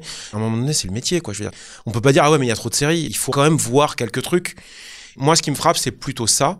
Sur les retours de lecture, moi, je partage l'avis de tout le monde. Il y a des bons retours partout, mais je crois quand même que cette idée qu'en France, on lit souvent des étapes intermédiaires, qu'il y a une multiplicité de gens à différentes strates qui donnent leur avis. Versus aux États-Unis, beaucoup moins d'interlocuteurs, puisque finalement, ce système très vertical de studio, il va y avoir quand même des services marketing, mais au final, celui qui met l'argent décide en gros. Et donc, finalement, quand on fait une série pour Disney, on va se retrouver face à un ou deux interlocuteurs qui vont être les execs attachés au projet. Comme il y a d'ailleurs chez Netflix en France, hein, ce système se rapproche. Mais ça, plus le fait qu'on a l'habitude de lire des scénars. En fait, c'est ça, je pense qu'il y a vraiment un problème de culture de lire un scénario. Comme aux États-Unis, la porte d'entrée pour un projet, c'est un scénario qu'il faut le lire, un pilote, un scénario de long métrage. Je pense que c'est pas tant un problème de gens bêtes ou de gens intelligents, c'est un problème de culture de lire un objet technique qui est un scénario, en fait. C'est juste ça. Et qu'on n'en lit pas assez en France, tout simplement. Moi aussi, j'ai rencontré en fait des formidables producteurs en France, aux États-Unis, qui lisaient très bien, et d'autres. Moi, c'était effectivement plus pour rompre cette histoire de la solitude du scénariste dont je parlais et l'impression d'être compris pour que la suite permette une belle œuvre. Moi, le sentiment que j'ai eu, c'était que, voilà, on va dire que le scénario a, entre guillemets, une maladie ou quelque chose qui va pas, et il y a des symptômes de ça. Ils voient qu'il y a le symptôme, et en fait, ils vont très vite aller à ce qui ne va pas, au deuxième degré de lecture. Et parfois ici, c'est pas toujours évident. On nous pointe, le scénario est comme ci, comme ça, mais il faut aller au-delà de ça. Et en fait, c'est à nous d'interpréter la note derrière la note. Donc, ok, il y a ça qui va pas, mais en vrai, c'est pas ça le problème. En fait, c'est autre chose le problème. Et ça, c'est à nous de le faire. Et parfois, on aimerait qu'on nous dise tout de suite, voilà, c'est ça qui va pas. Je crois qu'il y a aussi un autre sujet qui est difficile à ne pas aborder en France, en télé notamment, qui est la question aussi d'un genre qui est omniprésent et très écrasant, qui transforme des projets. Et donc, du coup, il y a des prismes de lecture au sein des chaînes de télé, notamment. Donc moi, je serais peut-être un peu moins sévère avec les producteurs, qui, je trouve, quand même, malgré tout, de toute façon, là, il y a une génération de producteurs qui a émergé et qui ont vu les mêmes trucs que nous, qui ont envie de faire les mêmes trucs que nous. C'est pas du jeunisme, hein, mais il y a un moment donné, cette culture collective, on l'a tous. Je pense que l'omniprésence du polar en France, par exemple, est un des symptômes aussi qui fait que c'est compliqué de venir... Alors, ça évolue doucement, mais il y a un certain nombre de prismes dans les chaînes de télé classiques, mais même finalement chez les streamers côté français. C'est-à-dire qu'aujourd'hui, on a réduit à l'extrême les tranches de public à des âges très donnés, à des genres très donnés. Et donc, c'est vrai qu'aujourd'hui, c'est compliqué d'avoir des projets originaux et qu'ils soient lus à l'aune de ce qu'ils sont, de ce qu'ils peuvent raconter, parce qu'ils sont lus à travers des prismes déjà biaisés. Quand on voit le nombre de projets qui sont du drama classique ou du mélo sur lesquels les chaînes de télé veulent rajouter un meurtre et qui du coup dénaturent et transforment le projet. Et l'argument, c'est un argument massue, c'est pas les gens aiment les meurtres. C'est ah ouais mais sinon on ne va pas s'y intéresser parce qu'il n'y a pas cette espèce de schéma du who done it, donc de trouver le meurtrier qui vient écraser le sujet initial de ce que c'était. Est-ce que je peux replacer les choses dans leur contexte ? J'ai fait 10 ans de télé avant de faire du cinéma et quand même il faut se rappeler qu'il y a 15 ans la série télé était en 90 minutes. Les épisodes de séries télé, c'était un long métrage. C'était il y a 15 ans. C'était pas il y a 30 ans. C'était pas William Goldman dans les années 50. On était il y a 15 ans. Donc, ce que dit Pierre Goldman Gilles... est un peu plus récent que les années 50. Je me permets de le préciser. Ce que dit Pierre Gilles, et qui est très vrai, certes, mais parce qu'on en sort à peine, quoi. Ça fait même pas 15 ans qu'on est sur du 52 minutes, qui change quand même complètement la donne d'une saison. Donc, les choses évoluent, mais peut-être elles évoluent pas assez vite parce que les États-Unis viennent de beaucoup plus loin. Après, il y a quand même quelque chose de très symptomatique en France, je trouve, où les chaînes pensent connaître leur public. Non mais ça ne plaira pas. Puis on nous sort des arguments de la ménagère, compagnie. Et en France, je trouve qu'il y a aussi pas trop le droit à l'erreur. C'est-à-dire que s'il y a une tentative de genre et que ça ne fonctionne pas en audience, alors ça c'est fini quoi. On peut plus en faire. Et vice-versa. Voilà, alors qu'aux États-Unis, peut-être aussi, certainement, parce que le marché est plus grand, qu'ils ont beaucoup plus de guichets, il peut y avoir un accident industriel sur du young adult, par exemple. Bon, ça va pas donner envie à toutes les chaînes de télé, ah, on arrête ça marche pas.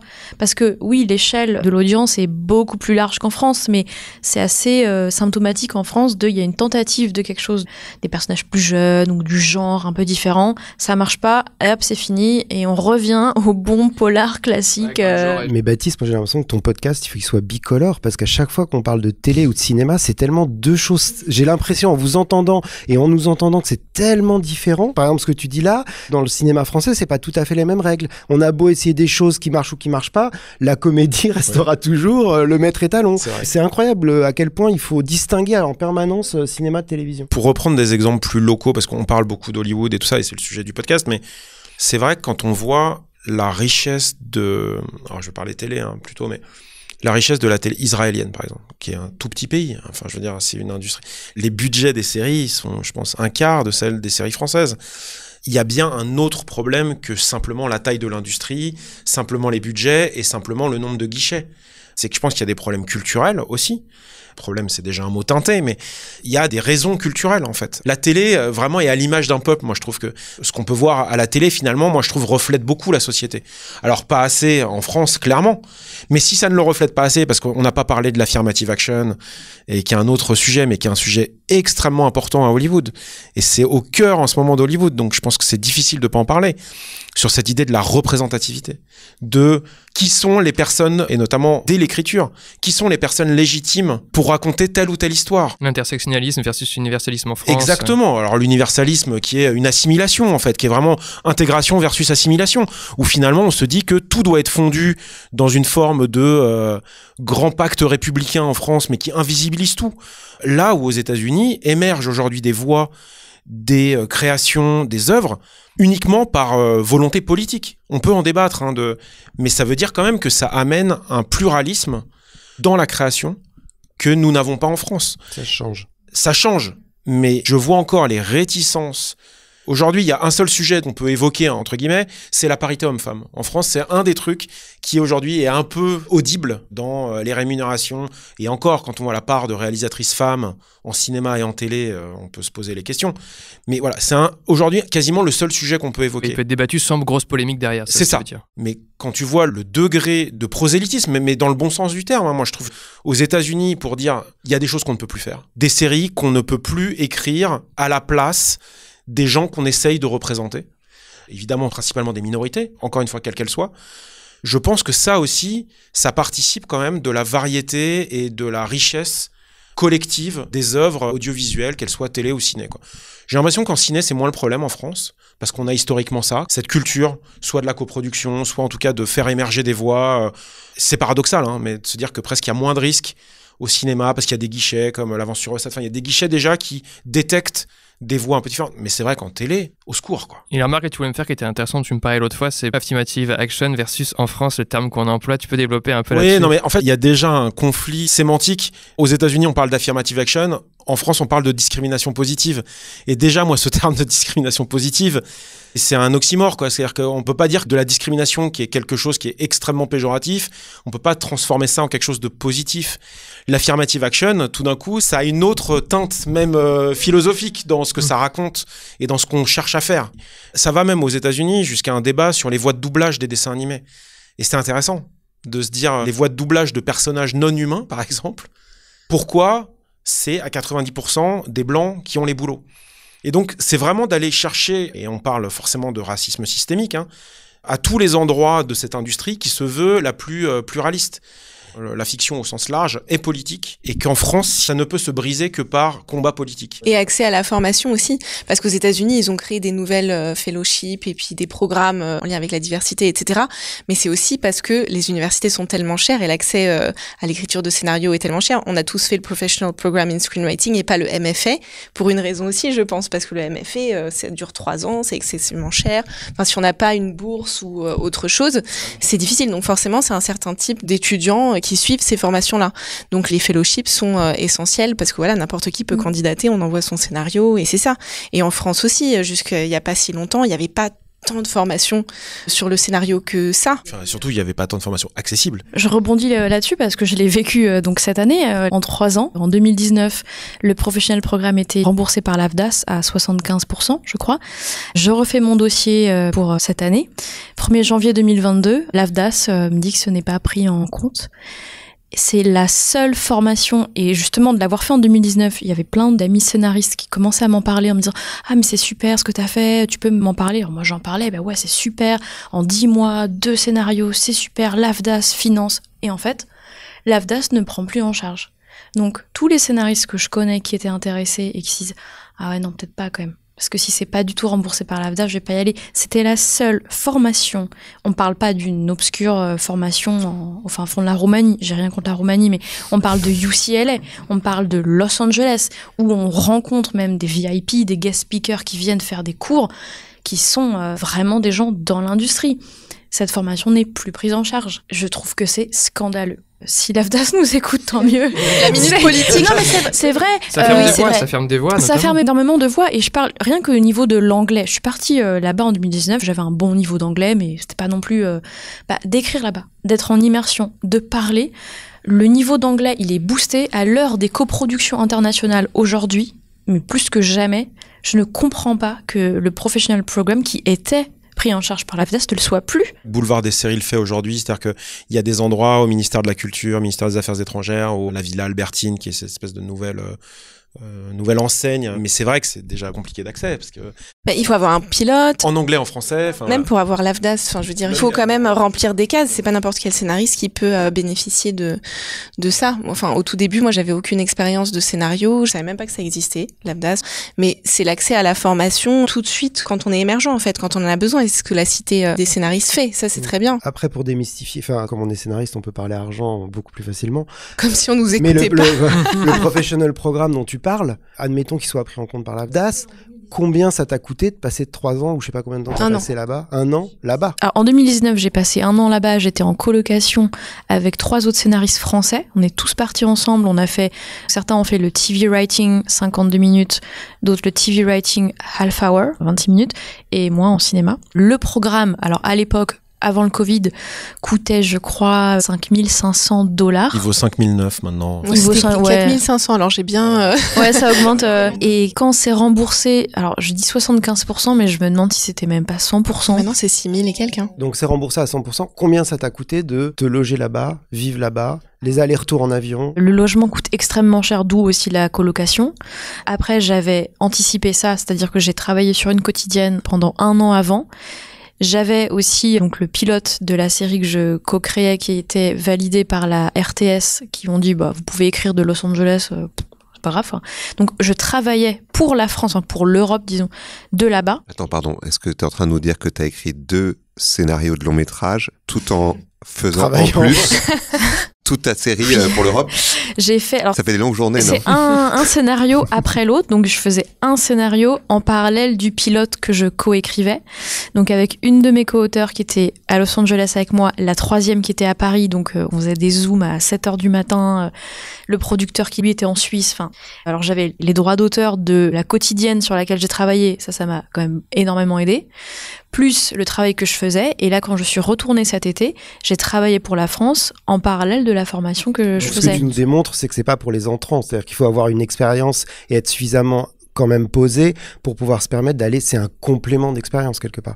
C'était une question moi que je voulais vous poser parce que c'est souvent quelque chose que je dis aux gens qui fantasment Hollywood, c'est de dire n'y allez pas sans rien. Soit allez-y pour faire une formation ou allez-y parce que vous avez signé un projet là-bas, mais y aller. Effectivement, il y a deux choses. C'est que moi j'ai le sentiment d'y être allé, je vais pas dire trop tard, mais voilà, j'écrivais depuis 10 ans, donc c'était une expérience et une épiphanie créative et formidable, et j'ai fait des rencontres merveilleuses. Mais je pense que l'industrie est quand même encore, malgré tout, structurée sur une logique de rentrer à la vingtaine dans l'industrie et de monter les échelons en étant assistant, en bossant là-bas et tout. Donc moi, à l'inverse, je conseillerais à des gens très jeunes d'y aller, mais presque comme une expérience de, plutôt que d'aller faire du fruit picking en Australie, va bosser comme assistant dans un studio. Alors certes, c'est manger de la vache enragée et tout, mais ou effectivement d'y aller avec un projet voilà beaucoup plus avancé, d'y aller en écrivant anglais couramment et d'y aller dans la perspective de nouer des liens comme toi, c'est-à-dire d'être déjà à un endroit où tu peux discuter avec des execs, que tu es capable de mener un pitch en anglais face à un exec de studio avec aujourd'hui il y a un peu une appétence pour les projets comme ça franco-américains, donc il y a des projets d'époque aujourd'hui effectivement qui se développent autour de la Révolution américaine puisque les Français étaient très présents dans l'histoire, voilà, ou quelque chose qui va impliquer des Américains à Paris ou des Français aux États-Unis, enfin peu importe, mais d'être un peu malin dans ce truc-là. Mais c'est vrai que je pense que c'est compliqué au milieu. Si tu veux vraiment, en tant que Français, percer à Hollywood, je crois qu'il faut y passer 15 ans, en vrai. Enfin, il faut 10 ans, quoi. Mais c'est vrai que la formation, enfin, on est étudiant, donc on n'a pas de visa de travail. La question du visa, elle est fondamentale. Elle est fondamentale. Pour rester, c'est très compliqué, quoi. Donc, il faut pouvoir soit ne pas travailler pendant 1 an, soit voir son compte en banque dégringoler. Non, mais soit bosser pour la France. Travailler à distance. Voilà, oui, mais ça. alors on n'en est pas à la même... c'est-à-dire, moi, par exemple, j'y suis allée très tôt. Enfin, j'avais pas de travail en tant que scénariste en France. C'était ma première formation de scénario. C'était pas le cas. Je pense que c'était plus utile parce qu'après, en rentrant, j'avais pas de réseau, j'avais que des projets en anglais, de longs métrages en anglais. Enfin, c'était très difficile à vendre. Donc, après, aujourd'hui, je crois beaucoup, alors j'ai peut-être tort par rapport à ce que tu dis, mais je crois beaucoup ce que je disais à Pierre-Gilles, au fantasme de tu reviens d'une expérience de formation ou d'écriture aux États-Unis, tu arrives en France, les producteurs maintenant, mais à l'époque, les producteurs te regardent en disant il sait écrire des scénarios. Une fois que vous êtes revenu en France, quel est l'impact de cette formation sur votre carrière? Est-ce que ça en a eu? Moi, c'était il y a plus longtemps, donc même personne ne savait ce que c'était UCLA. En rentrant, ça a été le désenchantement. C'est leur groupe qui a vraiment, enfin le groupe là où ils sont partis à 5 de Marine, parce qu'ils étaient... on était 4, ouais. Vous étiez 4, ouais, c'est ça. C'est eux qui ont un peu mis le spotlight sur la formation, j'ai l'impression. En fait, ça m'a pas aidé en termes de visibilité, mais moi, ça m'a aidé énormément dans le travail, parce que tout de suite après, j'ai travaillé sur une série de comédies où il fallait écrire des sketchs et il fallait en pondre 10 par semaine. Et comme j'avais fait cette formation-là, j'ai pu le faire. Mais ça a mis un peu de temps, en fait, entre le moment où je suis rentrée et le moment où j'ai eu mon premier travail de scénariste. T'es partie en quelle année, toi? 2012. Ah ouais. Moi, j'ai eu un semi-désenchantement.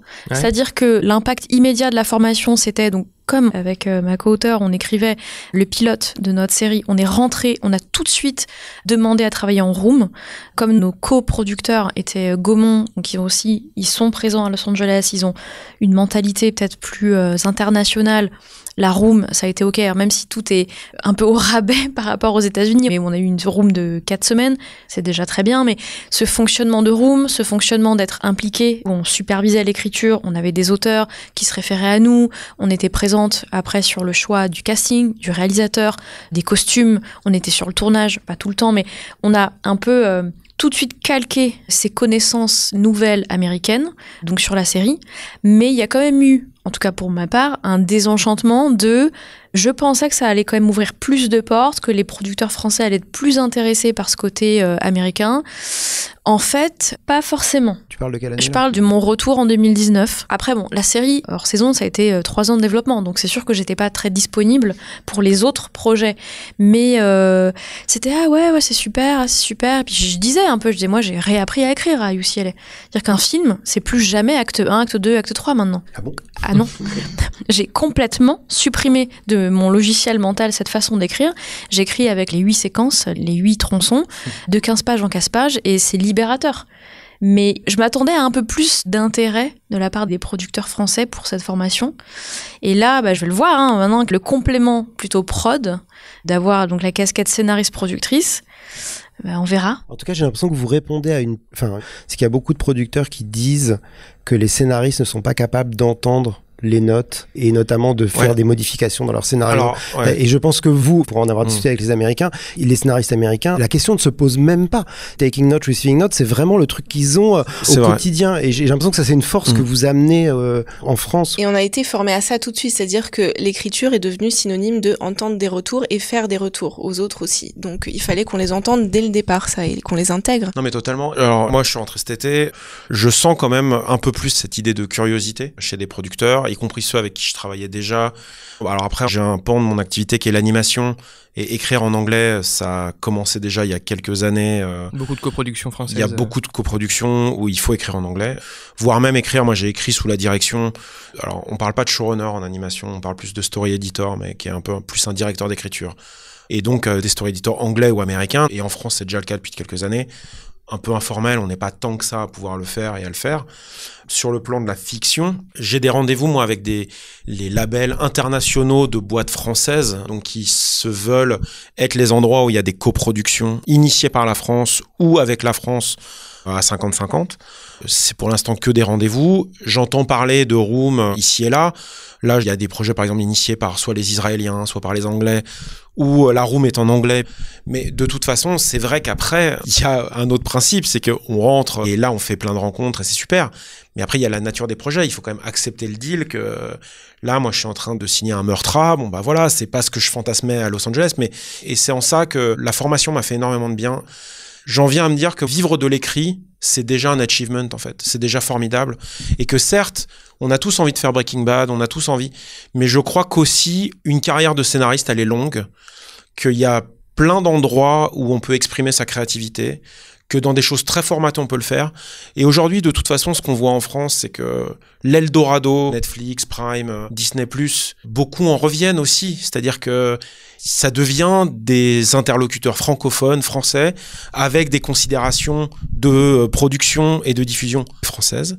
Et donc, aujourd'hui, faire une série pour Netflix, alors certes, on peut aller un peu plus dans le genre, on peut faire plus du young adult, mais on n'est plus très éloigné de faire une série pour TF1. C'est un conseil à donner aux scénaristes entrants français, c'est regarder des séries françaises. Le fantasme de on veut faire Breaking Bad et moi je veux faire Game of Thrones, etc. C'est super, mais regardez les séries françaises parce que possiblement, sur les 5-6 premières années de votre carrière, vous allez travailler sur ces séries-là. On va pas vous demander de sortir un truc avec un dragon, on va vous demander de sortir un Whodunit ou un... Et c'est hyper important de regarder ce pourquoi on va travailler. Il y a quand même beaucoup de progrès, même d'ouverture d'esprit, des diffuseurs traditionnels français, puisqu'on voit Vortex. Même à l'intérieur du polar, on voit qu'on peut commencer à faire un peu de science-fiction, qu'on voit, y compris sur des TF1, des France Télé, les lignes bougent, forcément. Moi, j'avais une question. Est-ce que vous conseilleriez à des gens, là, je pense plutôt en cinéma, parce qu'en télé, c'est très clair, les scénaristes qui nous écoutent, qui ont envie de proposer des projets, faut-il qu'ils proposent, en fait,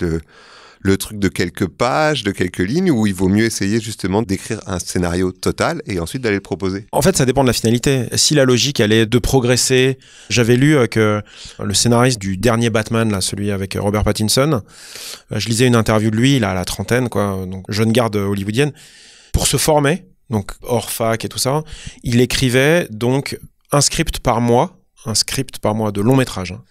Et il l'a fait pendant 6 ans. Il les réécrivait jamais, Il réécrivait pas. Il disait que la première année, il y avait 1 sur les 10, allez, il en écrivait 10 par an, on va dire. 1 sur les 10 qui avait, on parle même de la V1, qui avait une quelconque valeur potentielle de réécriture, jusqu'à arriver à la fin à pratiquement l'intégralité des scripts qu'il écrivait avait un potentiel de réécriture. Mais en fait, il y a ça. Et après, il y a la logique de écrire quelque chose pour le vendre. Pour moi, c'est deux choses distinctes. C'est-à-dire que écrire un long pour travailler son écriture, évidemment, et c'est un conseil, et c'est du travail, mais cette discipline, elle est nécessaire de toute façon dans le métier, donc il faut le faire. Après, pour vendre un projet, moi, je conseillerais pas ça en France, puisque, encore une fois, on l'a évoqué avec Fabien, c'est rarissime un producteur qui va recevoir un script. Alors, ça évolue peut-être, hein, et ça changera certainement, mais qui lit des scénarios terminés en se disant « je l'achète en l'état ». Avoir 10 pages de traitement, ça me paraît plus safe en France pour se faire financer une V1. Encore une fois, on a des aides et on a des... Ce qu'il y a beaucoup, moi je suis en résidence en ce moment, dans une résidence qui s'appelle la Scénaristerie. Ah oui, je l'ai faite aussi. Voilà, qui est super, qui est un accompagnement de plusieurs mois avec des rendez-vous ponctuels, mais qui aide à prendre le temps. Ça, c'est quelque chose d'assez français, qui est un peu à l'inverse de sortir une V1 en 10 semaines, qui est plutôt de passer 6 mois à faire un traitement, mais avec une vraie logique d'introspection. Donc ça, en France, on a quand même beaucoup de résidences comme celle-là, que ce soit pour le genre, que ce soit pour... il y a 2 ateliers par an, là, il y en a un autour des héroïnes, d'avoir un protagoniste féminin qui ne cherche pas l'amour, donc Tess de Bechdel, qui sont des projets de résidence un peu longs. Et ouverts à tous. Et ouverts à tous, et gratuits quasiment, et qui sont vraiment les bons endroits pour explorer une histoire. Mais moi, je conseillerais pas à l'inverse, parce qu'on n'a pas de blacklist ici. On n'a pas un endroit où on peut break parce que notre script, tout d'un coup, il est lu par des grands execs qui vont dire « Ah, ça... » Le FAI est un peu notre blacklist. C'est-à-dire qu'après... C'est télé, c'est pas cinéma. Oui, après, il y a quand même Unitaire, mais c'est vrai que c'est pas cinéma. Et l'avance sur recette, c'est qu'avec un producteur. Ouais. Donc, c'est pas... Mais sinon, il faut l'écrire et envoyer le synopsis, juste. C'est ça. Je rebondis sur ce que tu disais par rapport à aucun producteur n'achète un scénario, mais parce qu'on en revient à l'argent, en fait. Si on vient avec un scénario déjà écrit, même s'il est perfectible, bah ça s'achète, ça. Et ils préfèrent payer moins sur un petit document, et si ça passe les étapes supérieures, bon bah après oui, ils débloquent de l'argent pour le script, mais enfin je donnerais pas ce conseil forcément aux jeunes scénaristes d'arriver avec un scénario déjà écrit, parce que le vrai prix d'un scénario, je sais pas, on est entre 30 et 35 000 euros. Aucun producteur ne lâchera cet argent à un auteur qui débute. Il faut avoir un réalisateur aussi, enfin ça dépend. Après moi il y a un conseil que je peux donner, moi je l'ai fait 3 fois et ça a plutôt pas mal marché. Je crois pas au traitement en comédie. Comme les Français cherchent beaucoup de la comédie, je trouve que faire rire sur 20 pages de traitement, c'est vraiment très très dur. Enfin, moi, j'en suis totalement incapable. Par contre, j'écrivais les 15 premières pages du scénario, parce que là, vous avez les gags, vous avez la comédie, vous avez l'introduction de votre personnage, 15-20 premières pages, et après, 2-3 pages qui racontaient, et après, il va se passer ça, ça, ça, et 2-3 pages de synopsis. Ça vous fait un document qui fait entre 15 et 20 pages, donc qui est digeste, qui ressemble finalement à la taille d'un traitement, mais qui va permettre au producteur de, si vous avez jamais rien fait, de dire, ah, le mec écrit plutôt bien la séquence, ah, il est plutôt bon en dialogue, ah, il est plutôt drôle. Et après, l'histoire, il pourra toujours la développer, et comme ils veulent rentrer en développement, souvent, les producteurs être impliqués.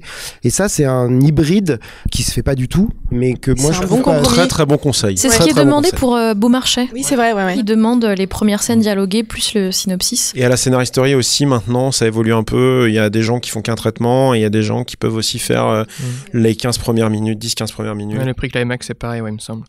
Si vous aviez quelques conseils à donner aux scénaristes français qui veulent tenter l'aventure américaine, aujourd'hui, quels conseils vous leur donneriez ? Je conseillerais d'y aller. D'y aller en gardant à l'esprit que c'est beaucoup de sacrifices, qu'il faut se préparer pour aller aux États-Unis, pour l'aspect formation. Après, pour l'aspect travail, je crois que c'est toi qui dis ça, je suis d'accord. À mon avis, il ne faut pas partir aux États-Unis sans rien et en se disant sur place, je vais trouver. On peut maintenant, avec la connectivité du monde entier, on peut nouer des relations depuis la France, peut-être avoir un boulot aux États-Unis et à ce moment-là partir. Parce que de toute façon, sans visa, donc le fameux O1, pour le visa artiste, pour travailler là-bas, ça s'obtient pas comme ça en fait. Donc pour une formation, c'est plus simple. Le visa étudiant est quand même plus simple à obtenir. Et c'est hyper formateur et ça permet de faire des rencontres. Mais je conseillerais pas à des gens de partir comme ça, en espérant travailler aux États-Unis. Eurydice, tu veux rebondir peut-être ? Oui, parce que c'est ça que j'avais fait. Mais en effet... Et donc ton retour là-dessus ? Enfin, ça dépend vraiment d'où on en est dans notre carrière. Mais maintenant, ici, il y a plus de possibilités de formation de scénario qu'il n'y avait pas autant avant, surtout en télé. Donc, de faire des premières expériences ici, d'avoir un peu de travail ici qu'on peut faire à distance, et puis, bien sûr, partir, parce que ça apporte beaucoup. Et d'être bien clair sur les objectifs qu'on a, et réalistes aussi, en fait. Si on veut vendre un projet là là-bas, en général, je pense pas que ça se fasse en 1 an. Je pense pas que ça se fasse tout court. Ça se fasse tout court, oui, mais à moins de pouvoir rester et de rester plusieurs années. Mais je veux dire, c'est pas plus simple de percer à un endroit qu'à un autre, quoi. Ils souffrent quand même parce que ce qu'ils appellent, il y a même un terme maintenant qui a été écrit, le glocal. Ça doit être local, mais ça doit aussi être global. Moi, j'ai fait un pitch avec la chaîne AMC. Ils ont ouvert un département International Writers, donc ils cherchent quand même des voix internationales pour travailler aux États-Unis. Après, c'est pas forcément des histoires américaines, mais ils cherchent des voix. Ils se disent, on peut plus passer à côté du prochain Squid Game, du prochain Casa de Papel. Oui, il y a des talents hors États-Unis.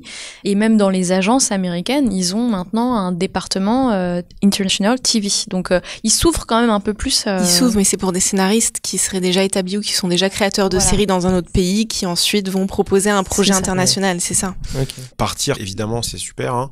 Pour les scénaristes, il faut avoir conscience qu'en tant que Français, on part avec le plus grand handicap, qui est celui de la langue. Il y a plein de réalisateurs français à Hollywood. Moi qui viens de l'animation, il y a plein d'animateurs, il y a plein d'artistes, de techniciens. Il y a un goût pour ça, pour aller chercher des gens qui ont une culture de l'image et tout ça. En tant que scénariste, on part avec le plus grand des handicaps. C'est que c'est pas notre culture, donc forcément ça joue sur l'humour, sur les relations, sur la manière de parler, et c'est pas notre langue. Déjà, en tant qu'Américain, il y a une compétition. Je pense que les gens n'ont pas forcément conscience du nombre de gens qui veulent faire ça là-bas. Et on est des bisounours en France, hein, vraiment. Devenir scénariste en France, ça demande certes des privilèges, des moyens et tout ce qu'on veut. C'est incomparable la somme de gens qui veulent faire ça et le niveau d'entrée qu'ils ont déjà, presque même au bac, quoi. C'est-à-dire qu'à 18-20 ans, il y a des gens qui ont écrit des scénarios, qui ont déjà une culture du storytelling extrêmement aiguisée, avant même de commencer leurs études spécialisées dans le scénario, tu vois. Donc, je pense qu'il faut quand même un peu prendre conscience de ça et que donc, percer à Hollywood, ça me paraît un peu de l'ordre de la fantaisie, quoi. Par contre, ces modèles-là ont essaimé beaucoup en Europe et moi, je conseillerais aux étudiants français d'aller regarder du côté de Serialize, d'aller regarder du côté... Il y a un espèce de consortium de grandes... fac / école européenne, la London Film School, la FEMIS et tout, qui ont créé un espèce de réseau avec des programmes qui sont pour la plupart en anglais et où ces méthodes-là ont vraiment transpiré. C'est-à-dire qu'aujourd'hui, vraiment, faire Serialize à Berlin, ça a presque plus de valeur, je pense, pour le marché européen que de faire le professional programme de UCLA, même si c'est peut-être un peu excessif de le dire, mais pour connaître des gens qui ont fait Serialize, oui, ils sont à un endroit où tout d'un coup, c'est des partenaires beaucoup plus proches de l'industrie française. Je voulais juste ajouter, si l'objectif c'est d'aller se former là-bas avec l'idée de revenir en disant qu'il y a des choses à faire ici, qu'on a des leviers pour améliorer la façon de travailler en France, bah c'est quand même assez génial parce que il y a du travail, il y a parfois il y a peut-être une force d'inertie quand même, on est encore au balbutiement, mais il y a un horizon de possibilités de changement et je pense que c'est plus réaliste de se dire j'apprends de là-bas et j'essaie de changer des choses ici plutôt que de se dire travailler aux États-Unis ou... Ouais, je dirais que le gros intérêt du professional programme qu'on a fait, c'est que c'est assez peu sélectif malgré tout. Il faut montrer un peu un CV, écrire quelques pages en anglais, tout ça, mais que c'est quand même relativement accessible pour un large spectre de gens. Ça n'est pas très cher, relativement. Je parle encore avec des pincettes, hein, mais $6,000. La vie à Los Angeles est devenue excessivement chère, ça c'est un fait. Mais je pense que pour quelqu'un de jeune, il y a des moyens en coloc. Enfin, ça reste quand même des villes jeunes où il y a moyen de vivre à des endroits où ça coûte moins cher. Alors, c'est sûr que si tu veux un 5 pièces à Venise, ça va être compliqué, mais enfin voilà. Après, il y a carrément être plus stratégique et de faire des formations qui ont des partenariats avec des facs américaines, parce qu'il y a des années d'échange. Donc, c'est d'essayer de réfléchir à est-ce que cette formation donne une année d'échange à New York ou machin. Il faut demander maintenant à des scénaristes qui sont restés là-bas et qui ont percé là-bas. Mais est-ce qu'il y en a Oui, c'est ça. Est-ce qu'on en connaît? On n'en connaît pas. Je pense aussi qu'il faut avoir conscience de... Si on y va vraiment pour percer, c'est une ville où on peut très très vite se retrouver très seul parce qu'elle est gigantesque, elle vous avale complètement. Donc il faut soit connaître des gens, soit avoir une capacité à sociabiliser très très forte, ce qui n'est pas le cas de tous les scénaristes, loin de là. Donc si on est timide à Los Angeles, c'est pas évident. Donc ça, je pense qu'il faut broie les gens. Voilà, donc il faut avoir conscience les gens qui ne conduisent pas. Par exemple. En plus, les gens qui ne conduisent pas, donc avoir son permis. Conseil aussi, avoir son permis. C'est pour ça que je disais tout à l'heure, partir avec soit quelque chose de signé, soit quelque chose d'amorcé, soit on connaît un producteur avec qui on a un rendez-vous. Des fois, ça tient à pas grand-chose. Quelqu'un que vous connaissez là là-bas, qui connaît un agent, parce que très vite, en plus, même si vous avez des connaissances qui vous disent, mais viens, ça va être incroyable, je vais te présenter tout Hollywood. Et puis vous arrivez là-bas, et puis il se passe 3 semaines avant que la personne vous rappelle, et vous êtes un peu perdu. Non, par contre, il y a quelque chose qui est vraiment du registre du possible là-bas, c'est que c'est une ville avec tellement de gens qui aspirent à ça dans tous les domaines, du chef-op à l'aspirant comédien et tout ça, que partir, par exemple, avec un projet de court-métrage en tête, à tourner là-bas, sur un visa touriste de 3 mois, c'est vraiment quelque chose, quand on est jeune et qu'on a de l'énergie, qui est du ressort du vraiment faisable. C'est-à-dire de lier des contacts très rapidement avec des gens et de se fédérer autour d'un projet. Parce qu'il y a quand même quelque chose d'assez fantasmagorique dans le fait de tourner là-bas, les paysages, enfin je veux dire, c'est pas un hasard, Hollywood est là-bas parce qu'il y a la lumière, parce qu'il y a 2 heures autour de LA, il y a la montagne, le désert, la mer et tout ça. Et aujourd'hui, je pense qu'avec un support visuel, c'est presque plus facile aussi de se faire remarquer. L'écrit, je pense que vraiment, à notre endroit, c'est quand même très difficile. J'ai 2 autres petits conseils. Un, vous en êtes tous les 3 l'exemple, les Français qui ont été là-bas ont super envie de partager leur expérience. Donc essayez de parler aussi, soit là-bas, soit en France, avant de partir avec des Français qui ont été là-bas et qui vont au moins vous éviter 3-4 choses trappes avant de partir. Et il y a un autre truc, qui est moi, ce que j'ai envie et ce que j'essaye de faire avec Juliette Salle, avec qui j'écris, c'est l'Angleterre, qui est un espèce de pont vers les États-Unis qui permet d'abord d'écrire en anglais, de pratiquer l'anglais, de pratiquer à la fois la dureté des producteurs et en même temps le côté matter of fact des producteurs, leur retour, etc. C'est quand même tout près, c'est quand même moins cher. Enfin, la vie là-bas est très chère, mais c'est à 2 heures de Paris, donc on peut vite revenir, repartir. Il y a toujours un problème de visa qui est devenu très compliqué avec le Brexit, mais ça peut être un bon pas. Et moi, je connais une scénariste anglaise, qui s'appelle Colin Aber, qui écrit pour AMC notamment, et c'est ce qu'elle fait. Elle a commencé par l'Angleterre, et maintenant elle travaille avec les États-Unis depuis Londres. Et je pense que c'est aussi un pont, une passerelle intermédiaire. Ouais. Mais en rentrant, j'étais allée justement, comme j'avais que des projets en anglais, pitcher les projets au London Screenwriters Festival. Je sais pas si ça existe toujours. Je pense que oui, ça existe toujours. Voilà, c'est où il y a du speed dating, où on peut rencontrer des producteurs, d'autres scénaristes anglophones.